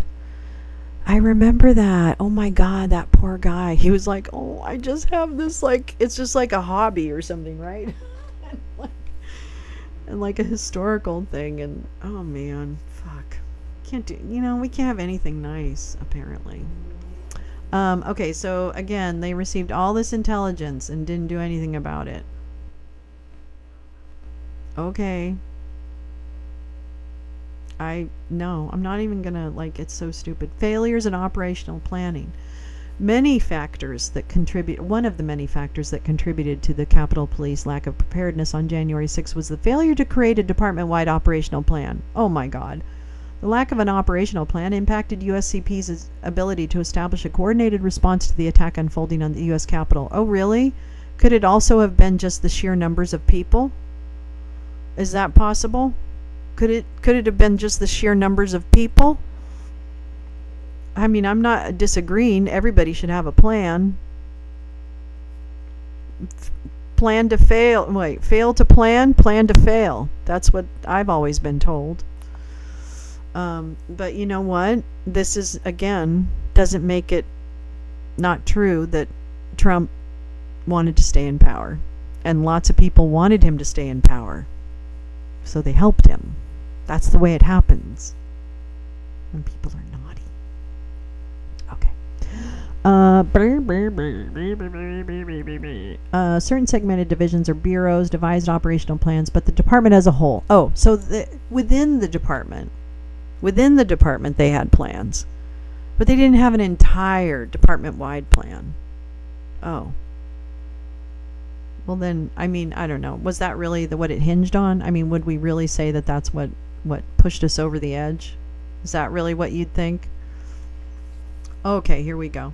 Additionally, a Senate report noted that the Capitol Police operational plan failed to outline the, quote, overall number of officers on duty January 6th, where those officers would be stationed, the officers' responsibilities, the command and control system for January 6th, or any contingencies in the event of emergencies. Let me tell you about what the permits were for that day. All of the permits were for less than 50 people. I can't remember what number of permits there were. There weren't many. And they were all prayer groups. They all listed themselves as prayer groups. Amy Kramer, some other woman. They listed the groups that were coming to the Capitol that day as prayer groups. Okay? And they had groups that were less than 50 people. It might have been clear, and it should have been clear from the internet traffic, that something was afoot.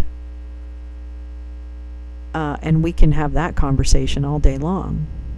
But at the end of the day, this was not. This was planned well in advance. And nowhere in this document do I actually see the people who helped plan it. Now, I do see a few people I'd like to hold accountable, like General Flynn, like Chris Miller, like McCarthy. But there's more. There's more. Okay, so they implement plan for additional civil disturbance. In addition to the lack of guidance for operational planning, USCP's lack of preparedness was amplified by a failure to provide proper equipment. Okay, so this is another thing. Chris Miller wrote the memo that said you can't have any riot gear. So this is probably valid criticism. Oh, here we go. Pipe bombs. One of the biggest unanswered questions from January 6 relates to 2 pipe bombs found near the Republican National Committee and Democratic National Committee on January 6. According to the Federal Bureau of Investigation, there are no suspects in their investigation at this time. Despite the threat the pipe bombs posed and the possible role they played in diverting resources away from the Capitol, the Select Committee invested almost no resources into investigating the pipe bombs. Well, they're not the committee was not a criminal investigative committee. Okay? The committee was not tasked with investigating each and every crime that occurred that day. And not that it shouldn't be investigated. Believe me, I want Ivan Raiklin in jail for dropping pipe bombs as much as the next person. But I also think that it is up to the FBI and the DOJ and others to investigate that. Okay, so on January 6, at approximately 12:45 p.m., USCP received reports of an explosive device found next to the RNC. Based on a review of USCP CCTV footage, at roughly 1:05 p.m., a second device was discovered at the DNC while Vice President-elect Kamala Harris was inside the building. According to federal authorities, the pipe bombs were likely planted the night before. How did they know that? I guess just from the surveillance photo, but I just want to know how much more they know. An individual carrying a backpack and wearing a gray hooded sweatshirt, a mask, gloves, glasses, and a pair of Nike Air Max Speed Turf sneakers. Very specific. According to the FBI, both explosive devices consisted of 8-inch threaded galvanized pipes, end caps, wires, homemade black powder, kitchen timers, and metal clips were deemed viable by law enforcement officials. No problem, gal. Yeah, we're 3 hours into it. About the time Trump did his upside down. Yeah, exactly. I'm sorry, gal. I just jumped right into this. I wanted to read it before tomorrow. Okay, let's see here. Oh, I need to end my other thing. Shoot. Okay, I'll fix that after. Sorry, I did have another thing scheduled for tonight, but I'm not going to do it. Like I said, Kamala Harris. That's right. You called it. You called it. Gal, they are throwing, in this report, they throw McCarthy and Miller right under the bus. They're blaming all of the delay on Chris Miller and McCarthy. All of the delay. It's crazy. No, it's going to be a crazy hearing tomorrow, gal. It's going to be a crazy hearing. I mean, there's really not much in this document, to be honest with you. So I wouldn't go crazy. It's not going to, you're not missing much. You haven't missed much. Let's put it that way. Despite the suspect's appearance on numerous CCTV cameras and the FBI's efforts in interviewing over 800 individuals and assessing more than 300 tips, just 300? Just 300? Really? Just 300? Crazy. I know, you called it, gal.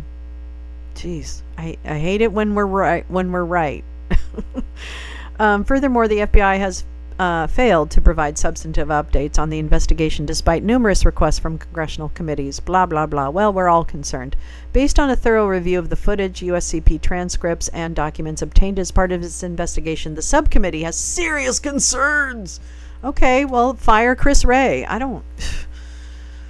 Oh my God. The subcommittee has obtained evidence indicating that law enforcement personnel failed to properly secure and maintain a perimeter around the pipe bombs, allowing pedestrians, allowed commuter trains to transit along a bridge adjacent to the DNC, transmitted inaccurate information over the radio channels, resulting in civilians and failed to prevent contamination of the Bob scene after disruption and prior to Evans collection by allowing vehicular and pedestrian traffic to enter the crime scene. Okay, so again, who was running the FBI at that point? It was Trump's FBI. It was Trump's. Yeah. Oh my God, they are totally conflating and cherry picking, and it is the worst cherry picking, gal, because it is absolutely meaningless information. Okay? Literally, I have not read one thing in here that causes me grave concern about anything. Additionally, the subcommittee is concerned about the integrity of the security sweep conducted by the U.S. Secret Service on the morning of January 6. Yeah, what about it? As a result of the failure to properly sweep the DNC, Kamala Harris came within feet of a viable pipe bomb. Well, so did they not sweep the... Is that what he's saying? They only swept the RNC? No, they didn't sweep either of them? That's what he's saying. Okay. The subcommittee remains committed to conducting proper oversight of the security failures that day. Do you? Do you remain committed? Gallows. Why do we not know who built them? I don't know. Why don't you ask one of the buddies you gave a tour to, Loudermilk? Maybe he knows who built it. One of the photos associated blah blah blah. At approximately 6:25 a.m. on January 6, 2021, a group of individuals appear in camera on First Street Northwest, rolling a large bundle of lumber with wheels. The group walked the bundle across Constitution Avenue and onto the grass at Union Square. According to Capitol Police CCTV obtained by the subcommittee, between 6:30 a.m. and 7:15 a.m., the group constructed the platform and two main pillars of the gallows, leaving off the crossbeam. During this time, the apparent group leader, along with one other person, left the group and walked down 3rd Street, heading north. They returned a few minutes later with coffee. They went on a Starbucks run. And the entire group left the scene with their pumpkin spice lattes in tow. Despite the leader's distinctive description, a man wearing a long trench coat, long white scarf, fedora-type hat, and walking with a cane, he has never been identified by investigators. Okay. The Capitol Police guidelines state that there is no temporary structures of any kind may not be erected on Capitol. Temporary structures of any kind may not be erected on Capitol grounds, which would imply that gallows, a temporary structure, may not be allowed. However, those gallows were left untouched by Capitol Police officers from 6 a.m. until 9:15 a.m. on January 7th. They were a little busy. They were just a little busy. I need some weed. Hold on. Oh my god. Okay, this is him complaining again that nobody answers his letters. That's literally what this is. He spent the entire first third of this document complaining that nobody responds to his letters. So here's a whole section about it now. Yep, this is all people. This is all the letters he sent. He's so mad. He's so mad. Okay, that's great. Oh, so mad.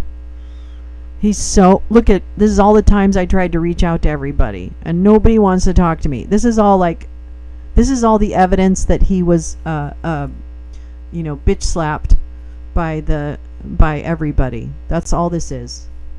There's literally nothing here. It's about preservation of records. Oh, so this is his little top lines. Okay. Yeah, we read all this. Okay, well, you can go directly to the top lines to find the direct lines of bullshit that he's been spouting. Oh, that's it. Oh my God, Becky. That is the stupidest report I've ever read in my entire life. Darren Beatty. Yep. Darren fucking Beatty. Here's the thing, gal. I don't know how much you heard of the first part of this report. It's nothing. It's basically saying Cassidy Hutchinson lied about the beast. Okay. So Cassidy Hutchinson lied about the beast. Nobody answers my letters. The HSAA, the House and Senate sergeants at arms, they fucked up by not calling the National Guard. Chris Miller fucked up by not giving an explicit order to call the National Guard. McCarthy lied about all the phone calls he was on, so he's in trouble too. Nancy Pelosi is political when it comes to the Sergeant at Arms. However, when it came to the Sergeant at Arms actually doing the bidding of Nancy Pelosi, i.e. authorizing the National Guard to save her ass, he didn't do it. So apparently his loyalty to Nancy Pelosi only went so far. So that's my takeaway from this entire bullshit piece of toilet paper that I just read. This last 3 hours of my life that I lost. So tomorrow morning should be fantastic. Because there's nothing here. There's nothing here, people. Nothing.